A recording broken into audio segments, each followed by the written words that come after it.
Ah! Woo! Happy Thursday to those who celebrate. Big Rich, TD, and Fletch with you on this fine Thursday morning.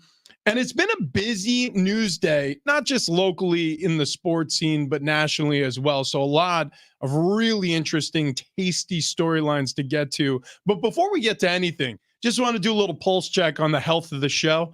Mentally, physically. Fletch, how you doing? You know, I'm really good, actually. Okay. I was going to come on and try to complain about something. I got nothing, though. Okay. All right. I'm a pretty happy camper these days. Okay. I'm tired. I've been tired for like 2 weeks. TD, we're in the same camp for whatever reason. Oh, I slept like a baby last you night, really? guys. Oh, yeah. So I did got too. 8 hours. I slept like a baby. I was up every 2 hours.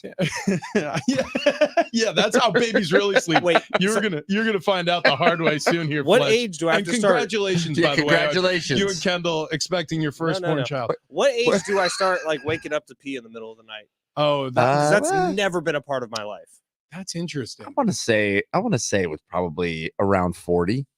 Yeah, I'd get up. I got Although, some good times. I will say this: I might have a smaller bladder because I've kind Or of a larger prostate.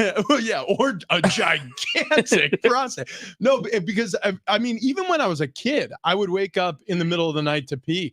I don't know why. Also, I'm also the guy who during football warmups pregame, I would just take a knee and pee my pants. So that's Now that hasn't transferred into your adult life, your post-playing career at all? You I- don't just pee you your do that pants? work? I did that during my first year of radio, and I had a program director, and you guys know who I'm talking about, who didn't love that. Mark Willard didn't turn around and just, Rich, again. This is gross. I can't work under these conditions. Okay, so a lot of excitement here in San Diego yesterday, especially at the campus of San Diego State. Sean Lewis was announced the brand new head coach of the Aztecs football program. Okay, so we broke into Colin Cowherd, the Herd Live here on San Diego Sports 760. We spoke about Sean Lewis's coming to the campus, becoming the next head coach for the Aztecs football program before the presser. We gave about 5 minutes of our thoughts following the presser, and then we got out of there and we sent it back to Fox Sports radio programming. And then anybody who's listened to the entire programming day, Darren Smith obviously had JD Wicker on. Sean Lewis joined the afternoon show with John and Jim. If you missed that, he will be joining this show in the 8 o'clock hour. So looking very much forward to our first chat with the head coach of the Aztecs. But guys, what did we think? I thought it was really impressive. I thought he handled everything pretty much as good as you can. And I'm not saying that because we're the home of the Aztecs here in San Diego, but I really was kind of exceeded expectations for me. Looking at Sean Lewis, the confidence that he had on the podium, the way he was able to talk for like 5 minutes uninterrupted without taking a breath, seemingly. I don't know if that was nerves or if he's just that high strung, but I was really impressed with every single. We'll ask him. Yeah, I mean, I do think that's valid because Darren said it a couple times yesterday as the gift of gab, where he could just talk. But I just thought he packed a lot of meaningful things into the 5 uninterrupted minutes he would talk. Like it wasn't wasted words. Yeah, I wasn't picking up high strung at all. I wasn't feeling that vibe. It was a different vibe though. It seemed fresh. It seemed clean. It seemed younger. I mean, if I'm being honest here, like we're moving into the future here. I was also pleasantly surprised. I don't know what I was expecting. I guess I was expecting kind of that, but the vibe he brought was exciting. Yeah. And you know, it was a couple mic drop moments. He's not here to play. We're not gonna mess around. We're gonna have a hell of a team, and it's gonna be a hell of a season. And get ready to rock and roll. I love the line about buying your season tickets now because you're not going to be able to once the season gets underway and people see the product, which is going to be a fast-paced, high-tempo, very voluminous offense that he plans on unveiling here this upcoming season in 2024. I also like the fact that he spoke directly to Chargers fans. There are still many Chargers fans in San Diego. Many of which who were undaunted by the move. They carried on rooting for the Chargers unabashedly so. They didn't care that they moved to LA. There were many more, though, who felt heartbroken by the move, and even feel ashamed that they still root for this team. Mhm. They wanted to quit them, but they couldn't. They love the NFL, and they need a team to root for, and they still root for the Chargers, and it pains them. He spoke directly to those fans. He goes, there's a lot of people who still feel the pain of the Chargers moving. You're our fans now. You can come out and support the Aztecs. We have a place for you. We got a new home for you. And I thought that was really cool too. Of course, I'm paraphrasing for the coach. And he spoke on a lot of things once the introductory portion of the press conference was over and the media got an opportunity to speak directly to him and ask him questions. And I thought a lot of his answers were really poignant and really important. And we'll start with some from the press conference here. We have a bunch of sound. Let's get to his thought on NIL, recruiting, and the state of football currently. Oh, no, we can't do that. But we can now.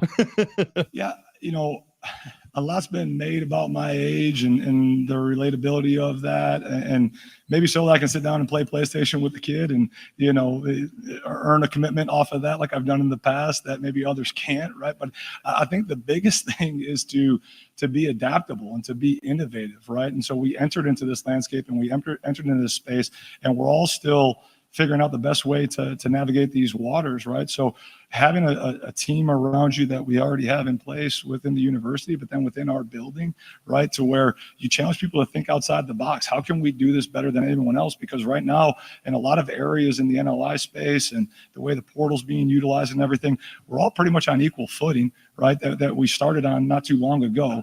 And so how can we think differently than other people? Because if we just think about it the same way as them, then we're not the innovators that we are here on the Mesa to be able to attack it in a different way. So, it's more about being willing to adapt, willing to be innovative, and then being able to, as you move through the process, if you think you have a good idea, humble enough to go, okay, hey, that's really working great, or that we need to pivot here as we move through this in the proper space and place. But it's obviously a piece of the puzzle that is right now, and we embrace that and we welcome that so that we can put a championship product on the field. The best days at Apple were when Steve Jobs was the CEO. He was also the founder. Steve Jobs was an old man when he died. And I don't mean an old man in terms of lifespan, but in terms of business, absolutely. I mean, he was an old man in terms of business. Usually people talk about fast-paced companies and innovative youth movements, and they're talking about 30 or 40-year-olds, not guys in their 60s. But he innovated from the moment he opened his eyes in the morning until he went to bed at night. He thought about the end user, the consumer, the people who are going to be touching and handling his products. And so from day's start to day's end, he was innovating. He was trying to find a way to reach the consumer better.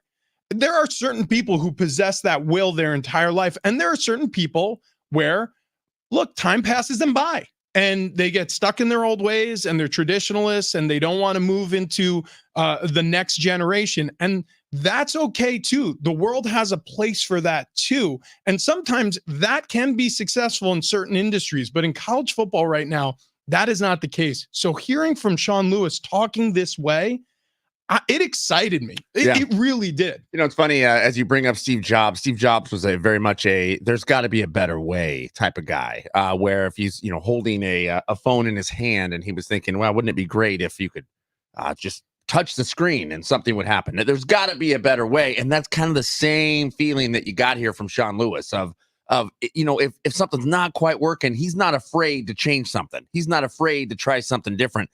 I mean, I really like it. I also like the fact that a raspy voice, apparently a requirement if you want to be head coach over there. Oh, the first thing I thought when I heard that was we got to get TD and Sean Lewis in the same room playing video games together. Yes. Let's do it. Listen, we have NFL Blitz in our office. Invite him over. We need to get him in here on a Bar Car Friday. We need to play some video games with him. My thinking is that modern era Madden, he probably kicks your ass. Yeah. But old school video games, Tech Mobile, NFL Blitz, anything like that, TD is gonna murder anybody. I mean, like Madden from the first one until about Madden 95. I was gonna say Madden 95. Yeah, I mean, because that's when the PC, the personal computer, really picked up, and Windows 95 was the first really user-friendly operating system. Yeah. And that's when Travis probably made the jump. Yeah. So like TD, when Peyton Manning and Tom Brady looked like the same human being on Madden, that's when you were at its best. That's correct. Maybe Yes. a little before that. Even. That is absolutely correct. They were Yes. just blocks. Yeah, just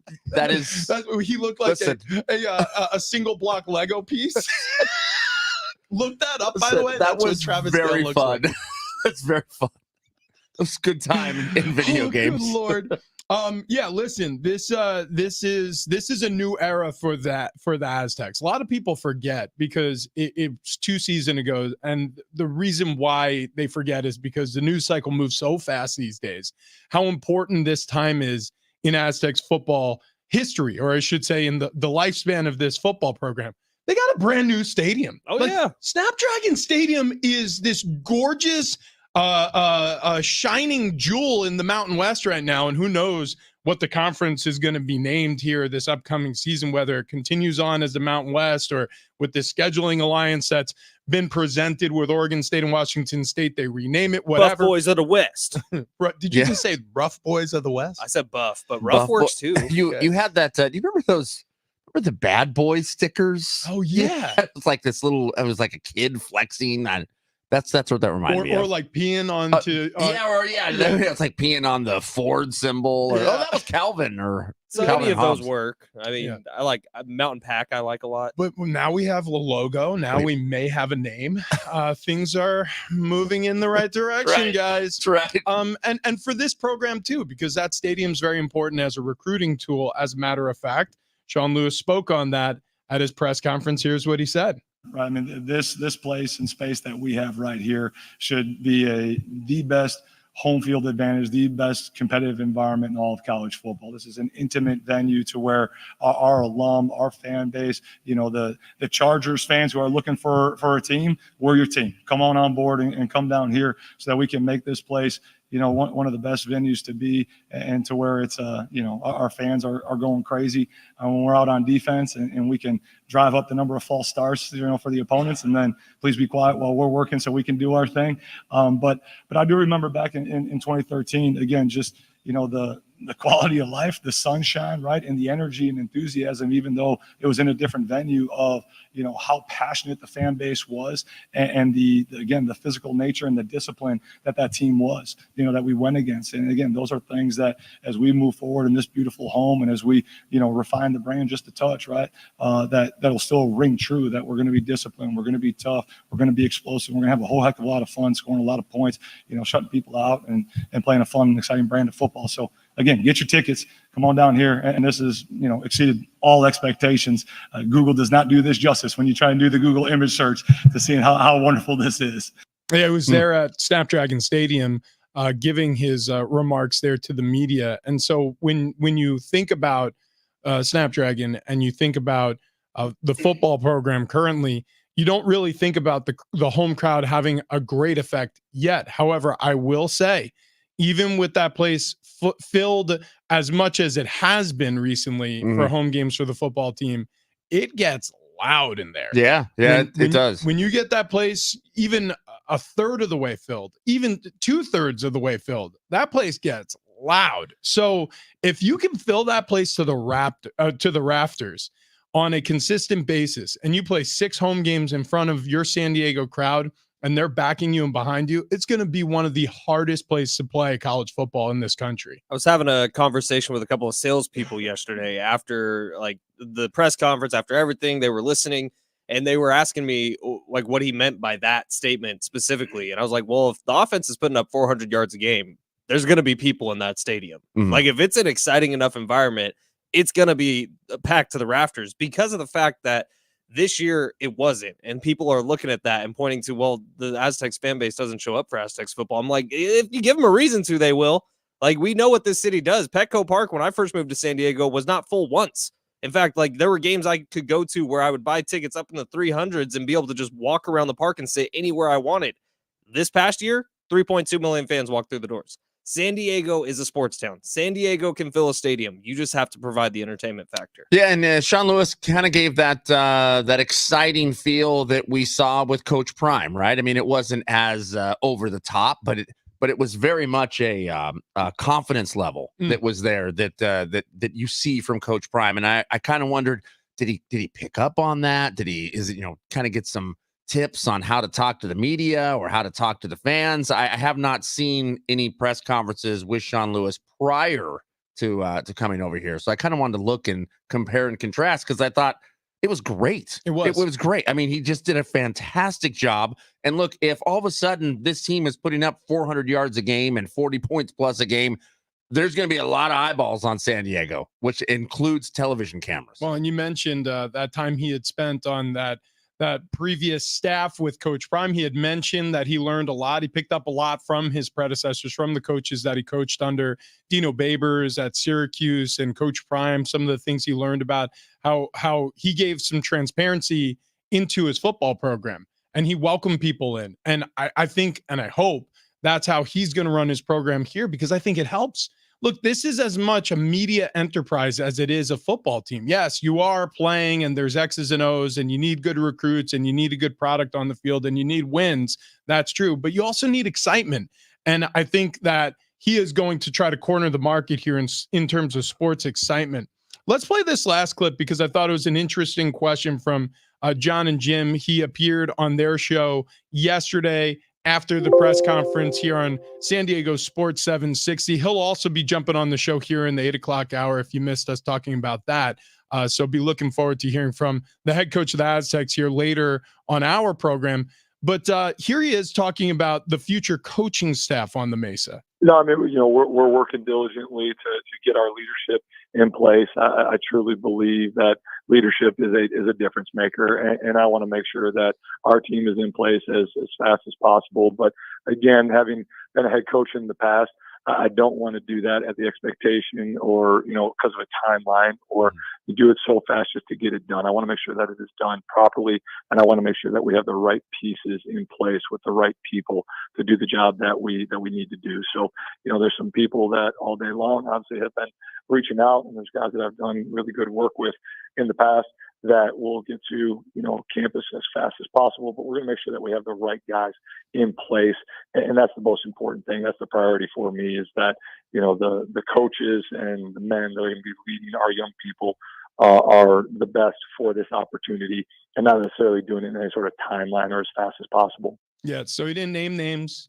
He didn't say, I'm keeping him, I'm firing him, I'm keeping him. Look, this is the unfortunate part of changes of regime. People are going to lose their jobs.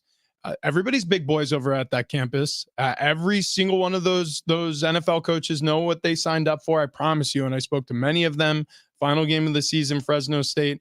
They know what it is. When a coach announces his retirement, if you are a staff member on that football coach's staff, you better start getting out the moving boxes, and you better start talking to your agent, because this is a big boy business and there's no fair dodging it. Everybody at some point in their career is either A, going to get fired, or B, asked to go search for a new job. That is what it is. That's the climate of sports. And so he's going to bring in his own staff. I don't know how many, if any, of the former staff is going to stay on board. But, and I know there are many friends, of mine personally, but of this show as well, and certainly people around the community on that football staff. But this is going to usher in a new era, and hopefully a very successful era. And unfortunately, you have to crack some eggs to make the omelet. Yeah, I think it's just important to remember that since 2009, the regime changes haven't been the full regime change, right? Because it went from Brady Hoke to Rocky Long. Well, Rocky Long was on Brady's staff. A lot of those guys retained their jobs. Now there's been a lot of shuffling in between, but then it gets to Rocky Long handing the reins over to Brady Hoke once again. Well, we saw it. Like Jeff Horton stayed, Jeff Heklinski stayed, and then a lot of things change again. This might be a different situation, because now you have someone completely new who hasn't been with the program before coming in, and he's probably going to want to bring a lot of guys with him. Yep. Yep. Do you want to skip halftime and then go straight to the morning monologue? What do you want to do here, boys? Whatever you like. We're going straight to the monologue. Okay, I didn't realize it was this late already. I know. We've been gabbing. Like I said, a lot of excitement today, definitely locally, but we've got a lot of stories to get to. Do you want me to lead it off? I'll go real quick. Okay. I'll get in and out. Okay. All right. So there's a lot of excitement around San Diego right now with Sean Lewis being introduced. Obviously, his talk about recruiting, NIL. I think that's the main sticking point here in that entire presser, because it's important not just on the Aztecs, not just on San Diego State, but the community of San Diego to get involved with the NIL quick and in a hurry. J.R. Tolver's done an excellent job setting up Aztec Link. The Mesa Foundation has done some incredible work. You hear Brian Dutcher talking about it on our station. Those are community members. Those are community driven. When you look around college football, college basketball, it's not necessarily the school who is setting up these programs. It's people in the community. We need more J.R. Tolvers. We need more Mesa Foundations. Anything we can do to get San Diego State into the next level of NIL, I think is incredibly important, and it has to start grassroots from the community. That's all I got to say. Yeah. That's a good call. Good call. Mine's a little bit different take here, a little departure, I should say, from the sports world. Look, I know it's wet out there. I know it's some rainy roads. Let's talk about driver etiquette, okay? Let's talk about car etiquette. Oh boy, Listen, TD's got a gear to grind. listen. I'm just saying. If the speed limit's 65, Sure. you know, maybe you don't want to hang out in the fast lane. Maybe you want to move over. If you don't want to drive near the 60-mile-per-hour mark, okay? Maybe people want to drive the speed limit. Sure. So if you want to drive slower, just move to the right. I understand. Look, we're all trying to get somewhere. We're all trying to get somewhere safely. I get it. But if you're in the fast lane and you're driving 50 miles an hour and then the slow lane is flying by everybody, you're causing a problem. Random question, not involved at all with what you just said. Yeah. Did something happen on your drive in this morning? No, I was just stuck behind a few people. That was all. I was just stuck behind a few people. I'm like, I can't get anywhere because I got a truck over here to my right. I'm looking at the slow lane that's 4 lanes over, that's going 10 miles per hour faster than us. And I'm like, I mean, it'd be cool if you just moved over there. It'd be fine. Just a little driver etiquette, right? It's just a little bit of courtesy. Also, when we're talking about driver courtesy, it's okay to let somebody in if they have their blinker on. No question. It's fine. You don't have to be the jerk out there. You can let off the throttle, let somebody over, and just let everything flow nicely. It's not a fight. It's not you're trying to fight for your property out there on the road. We're all just trying to get somewhere. That's all. Just a PSA there, That's fine. a public speeding announcement. I feel better From Travis Dale. No. I'm saying we can go the speed limit. That's right, I'm not saying we have to speed. I'm not saying we have to speed. They call it a limit because it's the upper mark, right? You know, you can go slower than that Yeah, too. but if you go too slow, you're starting to cause some danger on the road. That's all I'm saying. Mine is back to football, but it's not college football. It's professional football. But this really does apply to all 3 levels because when you're talking about rosters, you're talking about coaches and you're talking about trust. So the Browns have an interesting situation on their hands. They've lost Deshaun Watson for the season. They barely had him this season with all the injuries he was dealing with and all the issues from last year's suspension, looking rusty on the team. They've now started P.J. Walker for stints and Dorian Thompson-Robinson, who again is injured this week. So who do they bring in? Joe Flacco, just to be an insurance policy, a just-in-case guy. But it looks like he may start this weekend for the Cleveland Browns, who have a real playoff shot. This is a good football team, sans the quarterback position. So people are like, whoa, Joe Flacco. Joe Flacco. They're losing their mind. Joe Flacco's going to be a starting quarterback in 2023. Yes, Joe Flacco. Here's why. It doesn't matter your opinion of Joe Flacco. It matters the opinion of coaching staffs about Joe Flacco. Yeah, RG3 can say until he's blue in the face that he wants to be a starting quarterback in the NFL, but guess what? You haven't been in the NFL recently. And so when that's the case, there's not going to be a lot of faith that you can come in and operate and be a starting quarterback. Joe Flacco's had recent experience on a roster, and he's a guy that coaches trust in the postseason.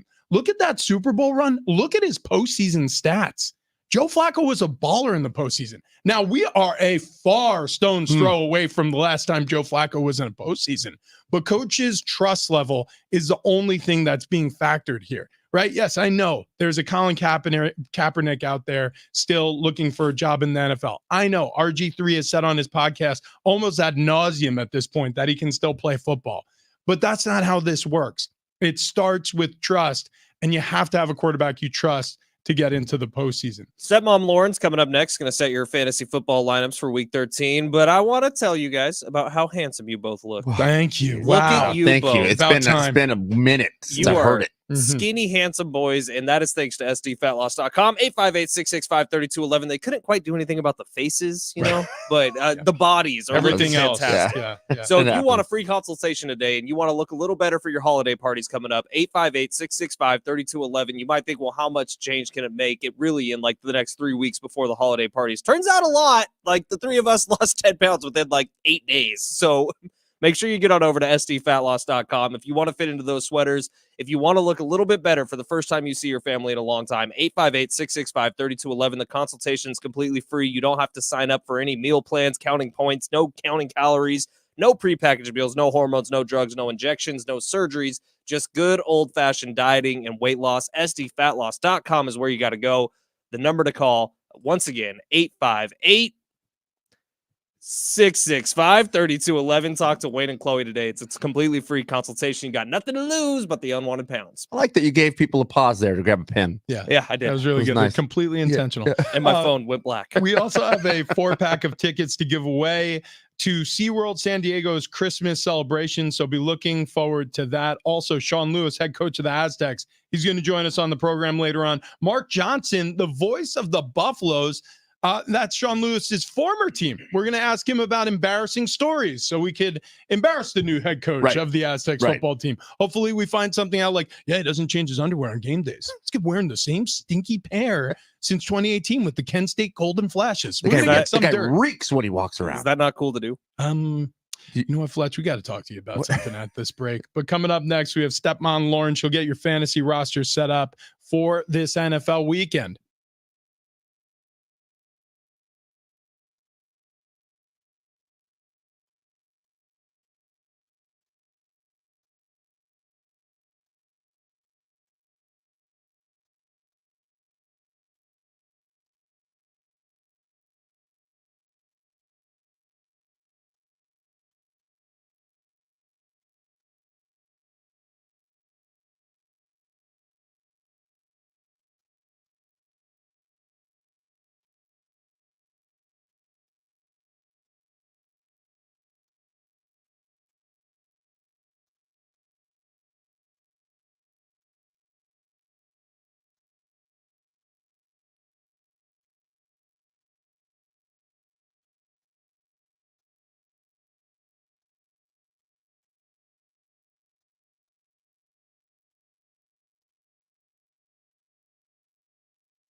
Fulfilling all your fantasy needs. Stepmom Lauren Carpenter joins us next.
This update is presented by DraftKings Fantasy Sports. We will begin in the NFL, where we got Thursday Night Football coming up tonight right here on San Diego Sports 760. Cowboys hosting the Seahawks. In golf, Tiger Woods making his return today at the Hero World Challenge. He tees off this morning just before 9 a.m.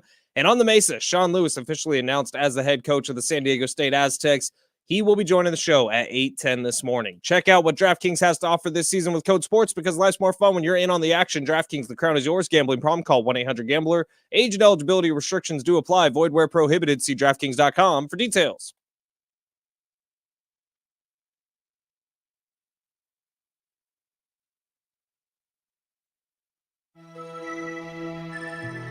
That's right. That's right. It's happening. It's Big Rich Seating Fletch. San Diego Sports 760. Whew. Whew. It's Mariah Carey. She's climbed out of her napping cave, Yeah. so she can get ready for the holidays. But first, she has to do this one. Yeah.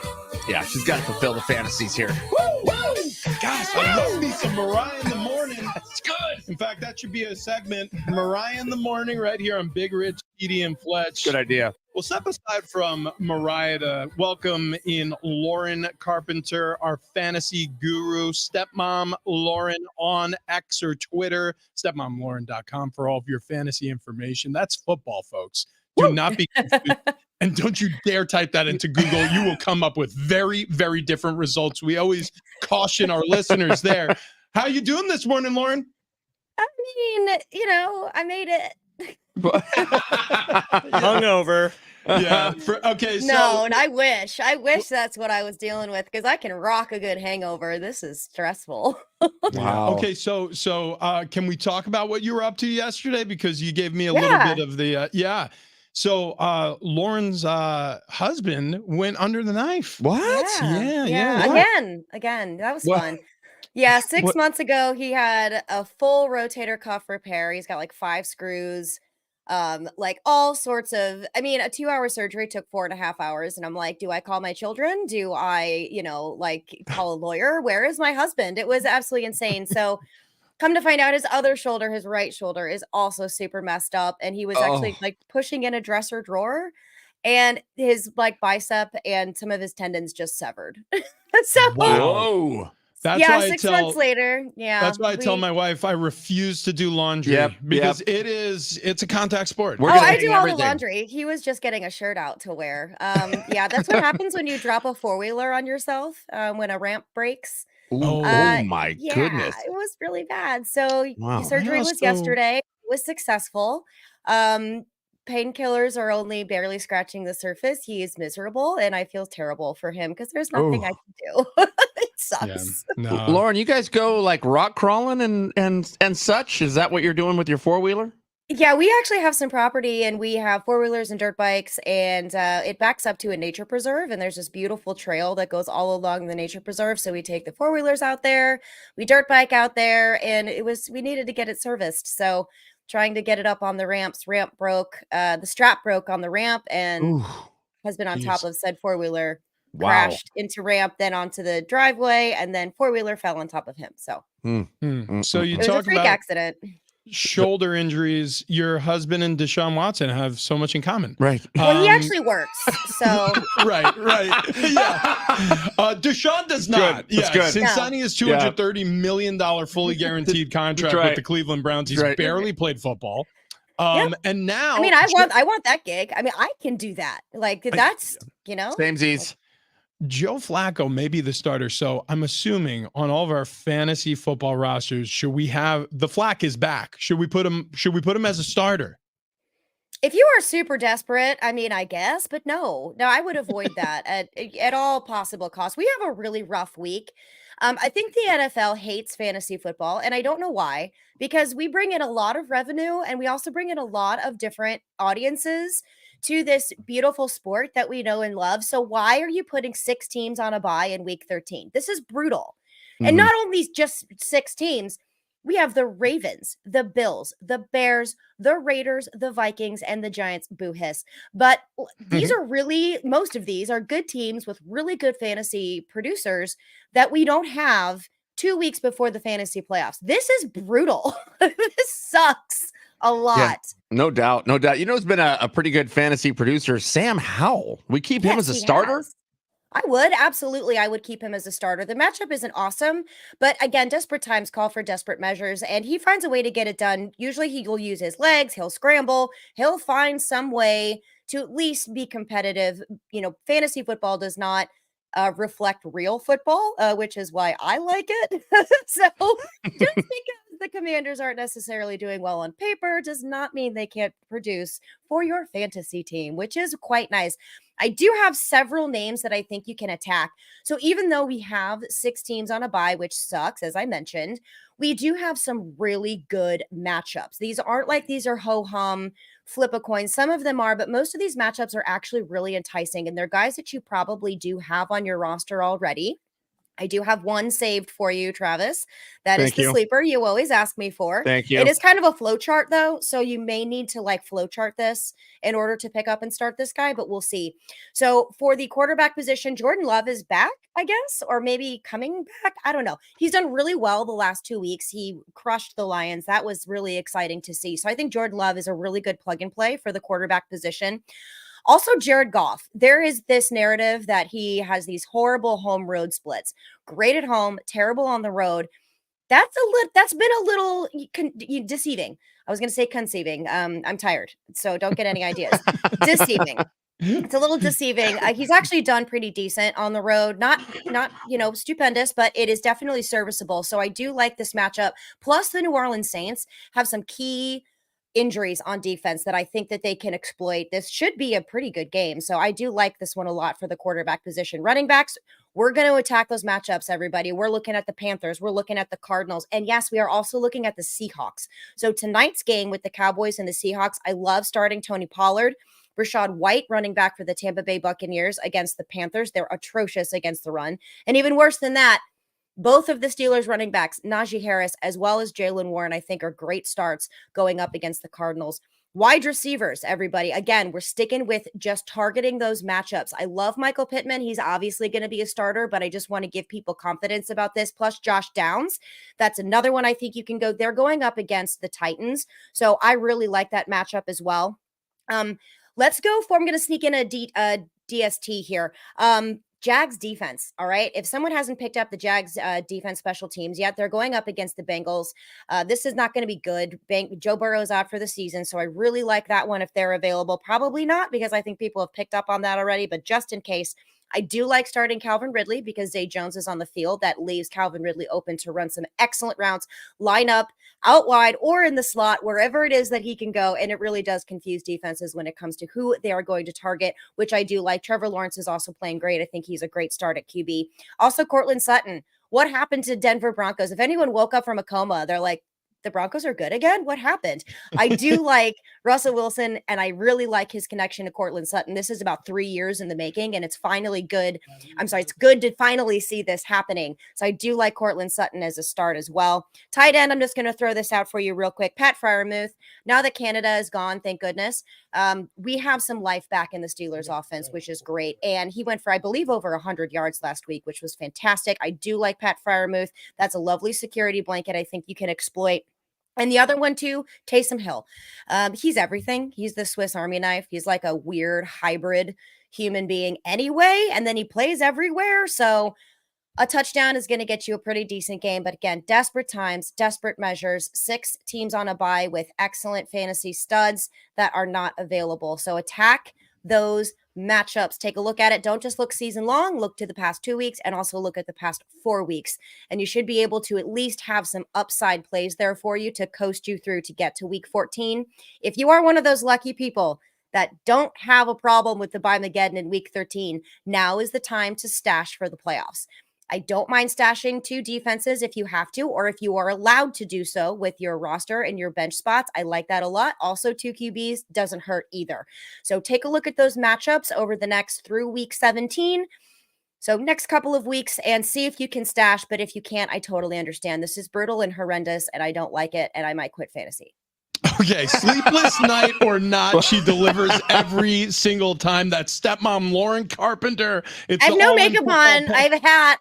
I haven't washed my hair in 2 days. No, I'm like, whatever. Matter. I put lipstick on a pig this morning, and I either look like a prepubescent boy or a tired 40-year-old. I'll let you figure out which one that is. Because I put my hair back.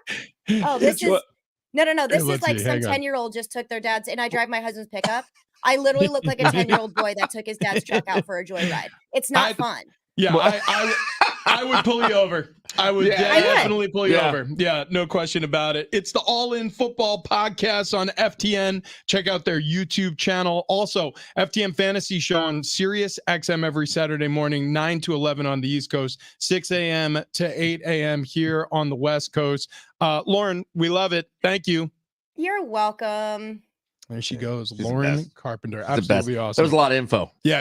She did not take a breath. No. She did not take a breath, and nor should she, because she's got to get every single one of those words out. Okay, coming up next, we've got the quiet parts out loud in college football. Matt Rule, head coach of Nebraska Cornhuskers, he unveiled something, a price tag even, that nobody knew about. Now everybody does. And with Underdog Fantasy, you can go ahead and get yourself a huge discount, or I should say a huge incentive, if you sign up today. Sign up with promo code XTRA, and Underdog Fantasy will double your first deposit up to $100, and new customers will have a special mystery pick in their Pick'em lobby. You may be thinking, well, what's a Pick'em lobby? And what is Underdog Fantasy? Well, here's what it is. It's fantasy football, fantasy basketball, fantasy baseball, fantasy college football. For those of you who are interested, you can get in on the action with Underdog Fantasy and their Pick'em game. I do it all the time. It's fantasy, but you can win real money. So fantasy Pick'em games work this way on Underdog Fantasy. You choose between 2 to 5 players. Select whether they're going to go higher or lower on their game stats. Then watch the games. You can win up to 20 times your money in a single game by going 5 for 5. legal in California. Ton of fun to play along as you watch your favorite team. Like I said, I do this all the time. Every single NFL primetime game. I'm even getting into it during this NBA season as well. So pick up on all the action on Underdog Fantasy. And when you do, sign up with promo code XTRA. Again, deposits of $10 or more will be doubled up to $100 with promo code XTRA. Plus that special pick in your pick'em lobby. Must be 18 plus and present in the state where Underdog Fantasy operates. Terms apply. Concerned with your play? Call 1-800-GAMBLER or visit ncpgambling.org.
Big Rich, TD, and Fletch on a Thursday. We got the head coach of the Aztecs, the newly appointed head coach of the Aztecs, Sean Lewis, going to be jumping on at 8:10 this morning. Also, play-by-play voice of the Colorado Buffaloes, Mark Johnson, going to be telling us some embarrassing stories about the coach. Can't wait to get into those. Not only that, but we have a 4-pack of SeaWorld Christmas tickets on sale, available today for you to win.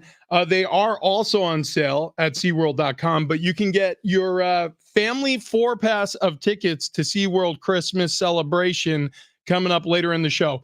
We got to get to this pretty quick because we went a little long on that section.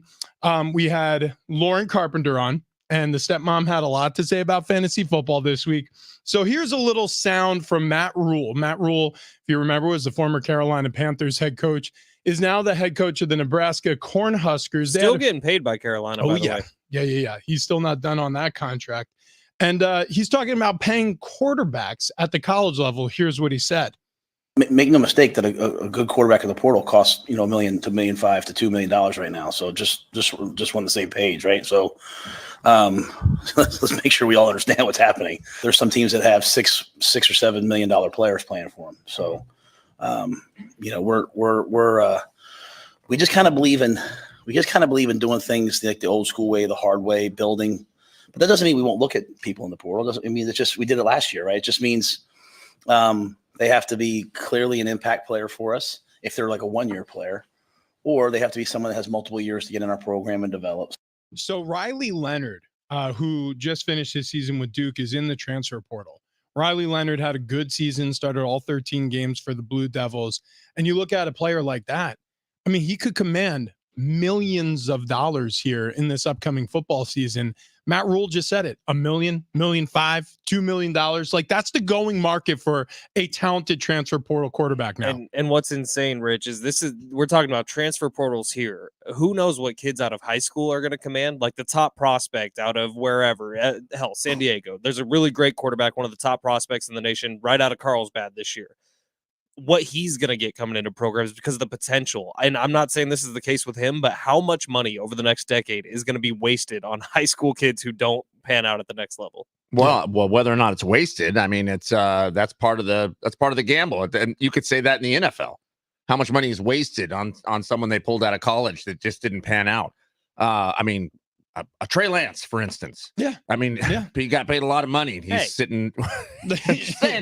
Just saying. It worked out fine for the Niners because a 7th overall pick, or I should say a 7th rounder, a last overall pick, panned out for them. But it's true. Look, scared money doesn't make any money. And so if you're transferring for a quarterback, unless you have some deep pockets, you're going to have to get pretty creative these days in college football because that's where the market's at. Matt Rule says up to $2 million is what you have to pay. That's an insane amount of dough. Okay. Man. Coming up next, we've got Wheel of Football. Okay. We're going to spin the wheel. Also, we've got an update on the Padres roster. Not great news for their pitching staff. And also, I was today years old when I found out this fact. We'll get to all that on the other side. Big Rich, TD, and Fletch.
Hour 2, Big Rich, TD, and Fletch. This update presented by DraftKings Fantasy Sports. Starting off in the NFL, we got Thursday Night Football tonight on San Diego Sports 760. Cowboys hosting the Seahawks in Dallas. Cowboys 9-point favorites. In golf, Tiger Woods making his return today at the Hero World Challenge. His tee-off time is just before 9 a.m. this morning. And on the Mesa, Sean Lewis officially announced yesterday as the head coach of the San Diego State football team. He's going to be joining the show this morning at 8:10. Check out what DraftKings has to offer this season with code SPORTS, because life's more fun when you're in on the action. DraftKings, the crown is yours.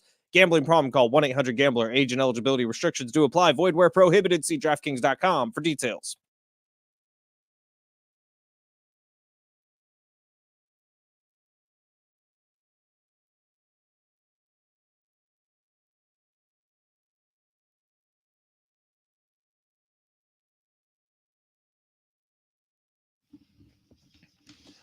Yeah! Woo! Happy Thursday to those who celebrate. Big Rich, TD, and Fletch with you. And we're off to the races on a very fun Thursday morning. Fun because yesterday we got to announce the next head coach of the Aztecs football team live from Snapdragon Stadium, where we covered all the action and carried the press conference right here on the home of the Aztecs, San Diego Sports 760. Sean Lewis announced as the next Aztecs head football coach. So we'll be definitely chatting a lot about that and chatting with the new head coach in the 8 o'clock hour. Also, we're going to be joined by Mark Johnson, the voice of the Colorado Buffaloes, on his most recent stop as offensive coordinator with the Buffs. We'll get some dirt on Sean Lewis prior to our interview with him. Looking forward to that as well. And we have a 4-pack of tickets to the SeaWorld Christmas celebration coming up on the show as well. Woo! So busy day here on a Thursday. We want to play a little wheel of football. We definitely want to get to I was today years old when. We'll do all that this hour. But if you're listening on the free iHeartRadio app, please continue to. And also tell your friends. Grab a link, send it to somebody you like or you don't like, for that matter. We don't care. Best way to support this show. Maybe that's something they want to do. Before we get to wheel football, so Padres, there's a little note that sort of slipped under the radar this morning that we have to address. The Padres will not have the services and maybe weren't interested in the services of Nick Martinez. He signed a $26 million deal with the Cincinnati Reds. Of course, both the team and the player relinquished their option for this upcoming season, so they part ways amicably, assumedly. And now the Reds have a new pitcher on their staff who in spot starts pitched really well this last season and out of the bullpen did some nice things. They're paying him $13 million a year. That's a 2-year, $26 million deal. That sounds good. Now, that, like, when you think about starting pitching around the league, first of all, there's not that much available. Second of all, what is available is expensive. Third of all, the Padres have 2 starting pitchers on their team right now. Yeah. Do they need more than that? Yes. Are you sure? Are you Now, sure? are they going to be relying on people from the minors who don't have a ton of MLB experience? Potentially. Are they going to have to go out and get somebody? Well, potentially. And then also the rumor mill yesterday, Yankees and Padres have been having discussions about Juan Soto. Well, does that $30 million, how much does that get you in the free agent pitching market? Well, not really that much for this season. So Padres are in a tough spot, man. This is going to be a tough offseason. And I honestly kind of excited for what AJ Preller does, because I feel like when his back's up against the wall and stuff like this, he's pretty damn good. But we'll see, man. This is a tough spot to be in. I do not envy AJ's job this offseason. No, you're right. It is going to be a tough go here. And I'm crossing my fingers that things can work out. At the moment, it seems like a pretty steep hill to climb. I mean, you've got a lot of items to replace at the moment. Just throwing this out there, TD, 2 years, $26 million is what Nick Martinez is worth. Right. It's not like Nick Martinez is the top of the mountain in terms of starting pitching free agency. So if that's what the Reds are having to pay Nick Martinez, well, that kind of sets the market for what the Padres are going to have to pay player X, which is not ideal. No, it's terrifying. Also, what the hell is happening? Rich is getting the wheel of football ready. You get it. It's just guy time. Yeah. I like that the wheel of football has its own microphone. That's like a guest. Yeah. Oh, that's great. So, yeah, sorry, I missed everything you guys just said, but I'm sure it was really illuminating. Well, here, It had a lot of quickly, potential. if Yeah. Nick Martinez is worth 2 years, $26 million, whoever the Padres are going to go out and find is probably going to be comparable because it's not like Nick Martinez is top of the line, leading to the fact that this is kind of depressing for the Padres. Well, look, if your payroll is going to be less than it was this past season, which is, by all indications, it sounds like it will be, and the fact that Peter Seidler is no longer with us, you would imagine it will be because he was the driving force behind this new era of Padres spending, then yeah, it doesn't set you up to have like a lot of arms available, and you may be testing some newbies at the position potentially. Now, would you guys have liked to see the Padres go 2 years, $26 million for Nick Martinez? Because I'm kind of okay with them letting him walk. That's pretty steep. That's pretty steep. Although I will say this, we may look back on that deal and say, goodness gracious, we could have had Nick Martinez for $13 million a year. Like, because it's like real estate. Prices just go up and up and up. Man, it's tough this offseason, man. Because if the expectation is for spending to go down, but the expectation is also to field a World Series competitor, I don't know what you do. Man, why do we sound so down right now? We're not supposed to be down. We don't, every time we talk about the Padres, this happens. Let's get back to football. And we'll play the game all together Will now. Eric Hosmer be an all-star this season? Wheel of football! Okay. So we'll see where the wheel lands. We never know what it's going to land on.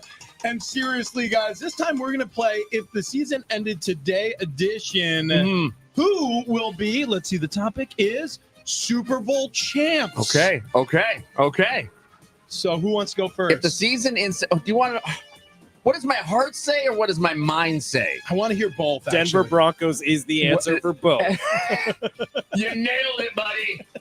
No, my mind says the 49ers will be Super Bowl champions. Sorry. My heart says the Chiefs will be Super Bowl champions again. Okay. Yep. But my body, my body says. my body is telling me Chiefs.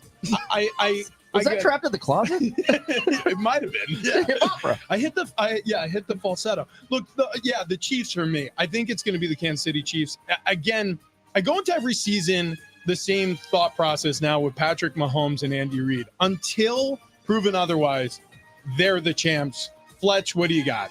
I don't know. Okay, I don't think it's going to be the Chiefs. Look, I don't even know that the Chiefs play in the AFC Championship game this year. Wow. It is tough to go back-to-back in the AFC Championship. It's They've even done it tougher to 5 go times back in a to back to row. back. That's what I'm getting to. Oh, okay. I have a couple more. It's even tougher to go back to back to back. It's even tougher still to go back to back to back to back. It's even tougher still to go back to back to back to back to back. The Chiefs have already done that.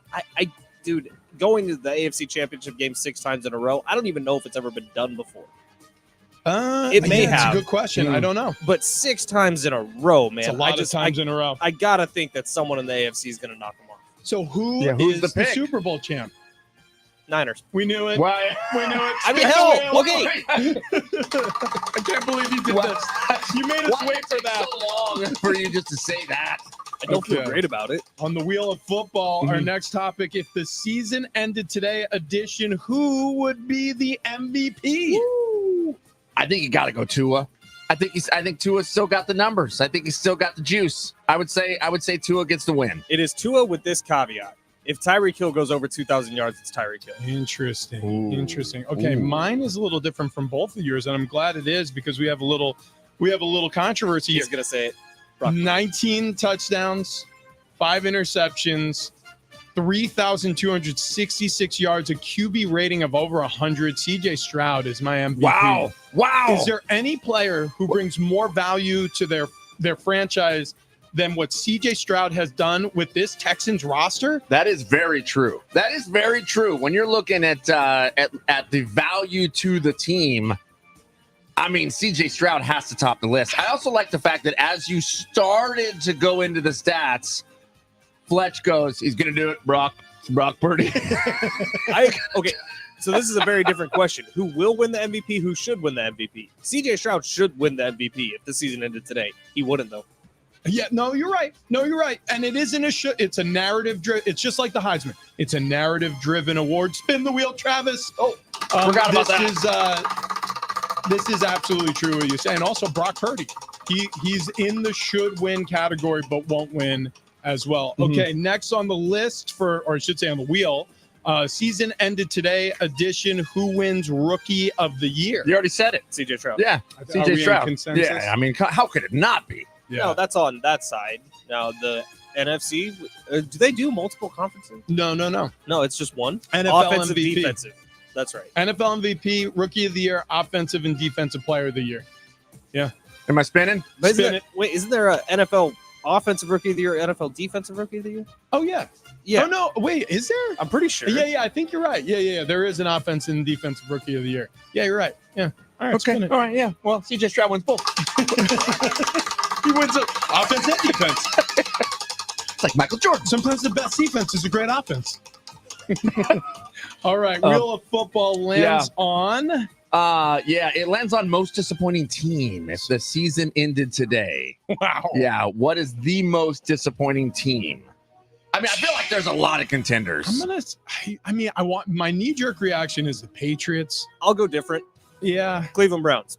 Okay. Most Okay. disappointing team, literally because of one position. Like that defense is so good. That defense is so good. It should be a team that we're talking about competing in the AFC to win a Super Bowl. The Deshaun Watson contract just has to have every Cleveland Browns fan being like, "You are a disappointment, you redheaded stepchild." You know what? The Patriots kind of felt like they were heading in the wrong direction to start with, so I don't know if that's the most. The Chargers. Yeah. The Chargers have to be it. I mean, like having Justin Herbert, everything you just said, the same could be said about the Chargers. They have a great roster. They should have a great defense. They're certainly paying them like they should have a good defense. But But their quarterback is playing. yeah, it's terrible. I think the Bengals are on this list. I think the Bills are on this list. I think the team, though, that had the most hype going into this season, I mean, it was absolutely insane. The Jets. Wow. I mean, the Jets, right out of the jump, become the most disappointing team 4 plays into this thing. Which I think that tops my list here. I feel like we all nailed it. I think it's a really good round. Good. Okay. High fives all around. Let's, Okay. let's spin the wheel. Okay. Yeah. Okay, if the season ended today, edition of Wheel of Football, and it lands on. Okay, if the season ended today, the most important storyline of the year. I got one. Okay, what's yours? NFL officiating, which should never be the storyline of any game. Refs are like offensive linemen. You don't want to know they're there. If you don't know they're doing a really damn good job. We've known the refs have been there this season. There has been games decided on the NFL officiating. The inconsistency with quarterback hits, protecting yourself, defenseless receiver. It's asinine what's been happening with NFL officiating this year. I expect full-hearted changes coming next season. Wow. I'm feeling like you're glossing over a major storyline. In fact, if you look back at this season 10, 20 years from now, and you go, what was that season about? #trailer. Oh, wow. Yeah. Oh, wow. Yeah. It says most important, To the NFL, we're talking dollars. not most stupid. Yeah. I think if the season ended today, the most important storyline would be the poor quarterback play we've seen this season. Yeah. I mean, it has been an offensive depression this season, and nobody can quite put their finger on it. My theory is a lot of switches at offensive coordinator over the past 2 seasons. My theory is a lot of quarterbacks working with new voices in the headset this season. So I don't know what it is, though, right? Nobody does, but I feel like that's the biggest storyline this year. Okay, we did it. We did it. I put out this. Thank you for bringing up trailer. I put out a tweet yesterday, kind of calling out the NFL for not flexing out Chiefs Packers on Sunday Night Football this week and throwing in, I don't know, a rematch of the NFC Championship, Eagles Niners. Sure. And I was like, what the hell is going on? Like, if there was ever a flex option, this is it. And you I got figured it out. 4 different replies. Yeah. Taylor Swift. Taylor Swift. Yeah. Taylor Well, how Swift. about that? Another edition of Wheel of Football.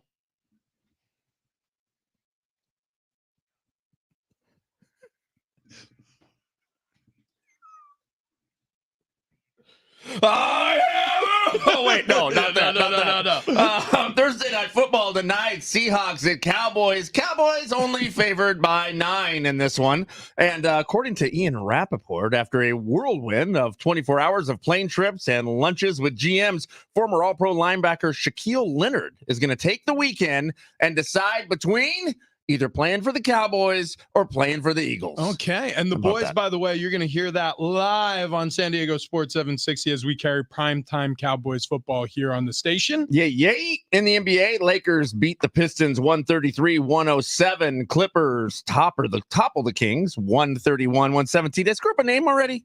No. I'll tell you what Brick what he was saying. Finish your halftime. Okay. The Suns lose to the Raptors 105-112. And we talked about it right at the start of this hour in baseball news. The Cincinnati Reds expected to add free agent pitcher Nick Martinez, who posted a 3.43 ERA and a team high 63 appearances last season for the Padres for only $26 million. Wow.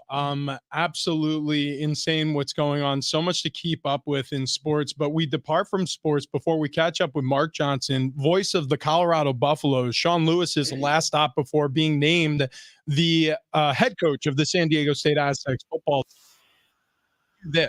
So it's been a while, right? But we used to play a little game called I Was Today Years Old When. Yeah. And so let's do it again. Actually, let's film this. We'll put it out on social for people. So let's clap on the count of 3. 1, 2, 3. We nail it every time. Really good.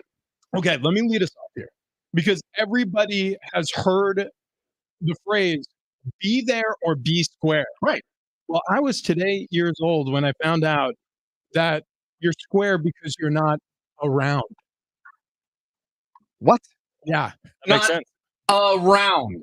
Be there or be square. The reason why you're square is because you're not around. So if you're not there, you're square because you're not around. My mind is blown. We know Rich's celebrity crush is Susan Scranton because at one time he got super stoned and told us about it. Yeah.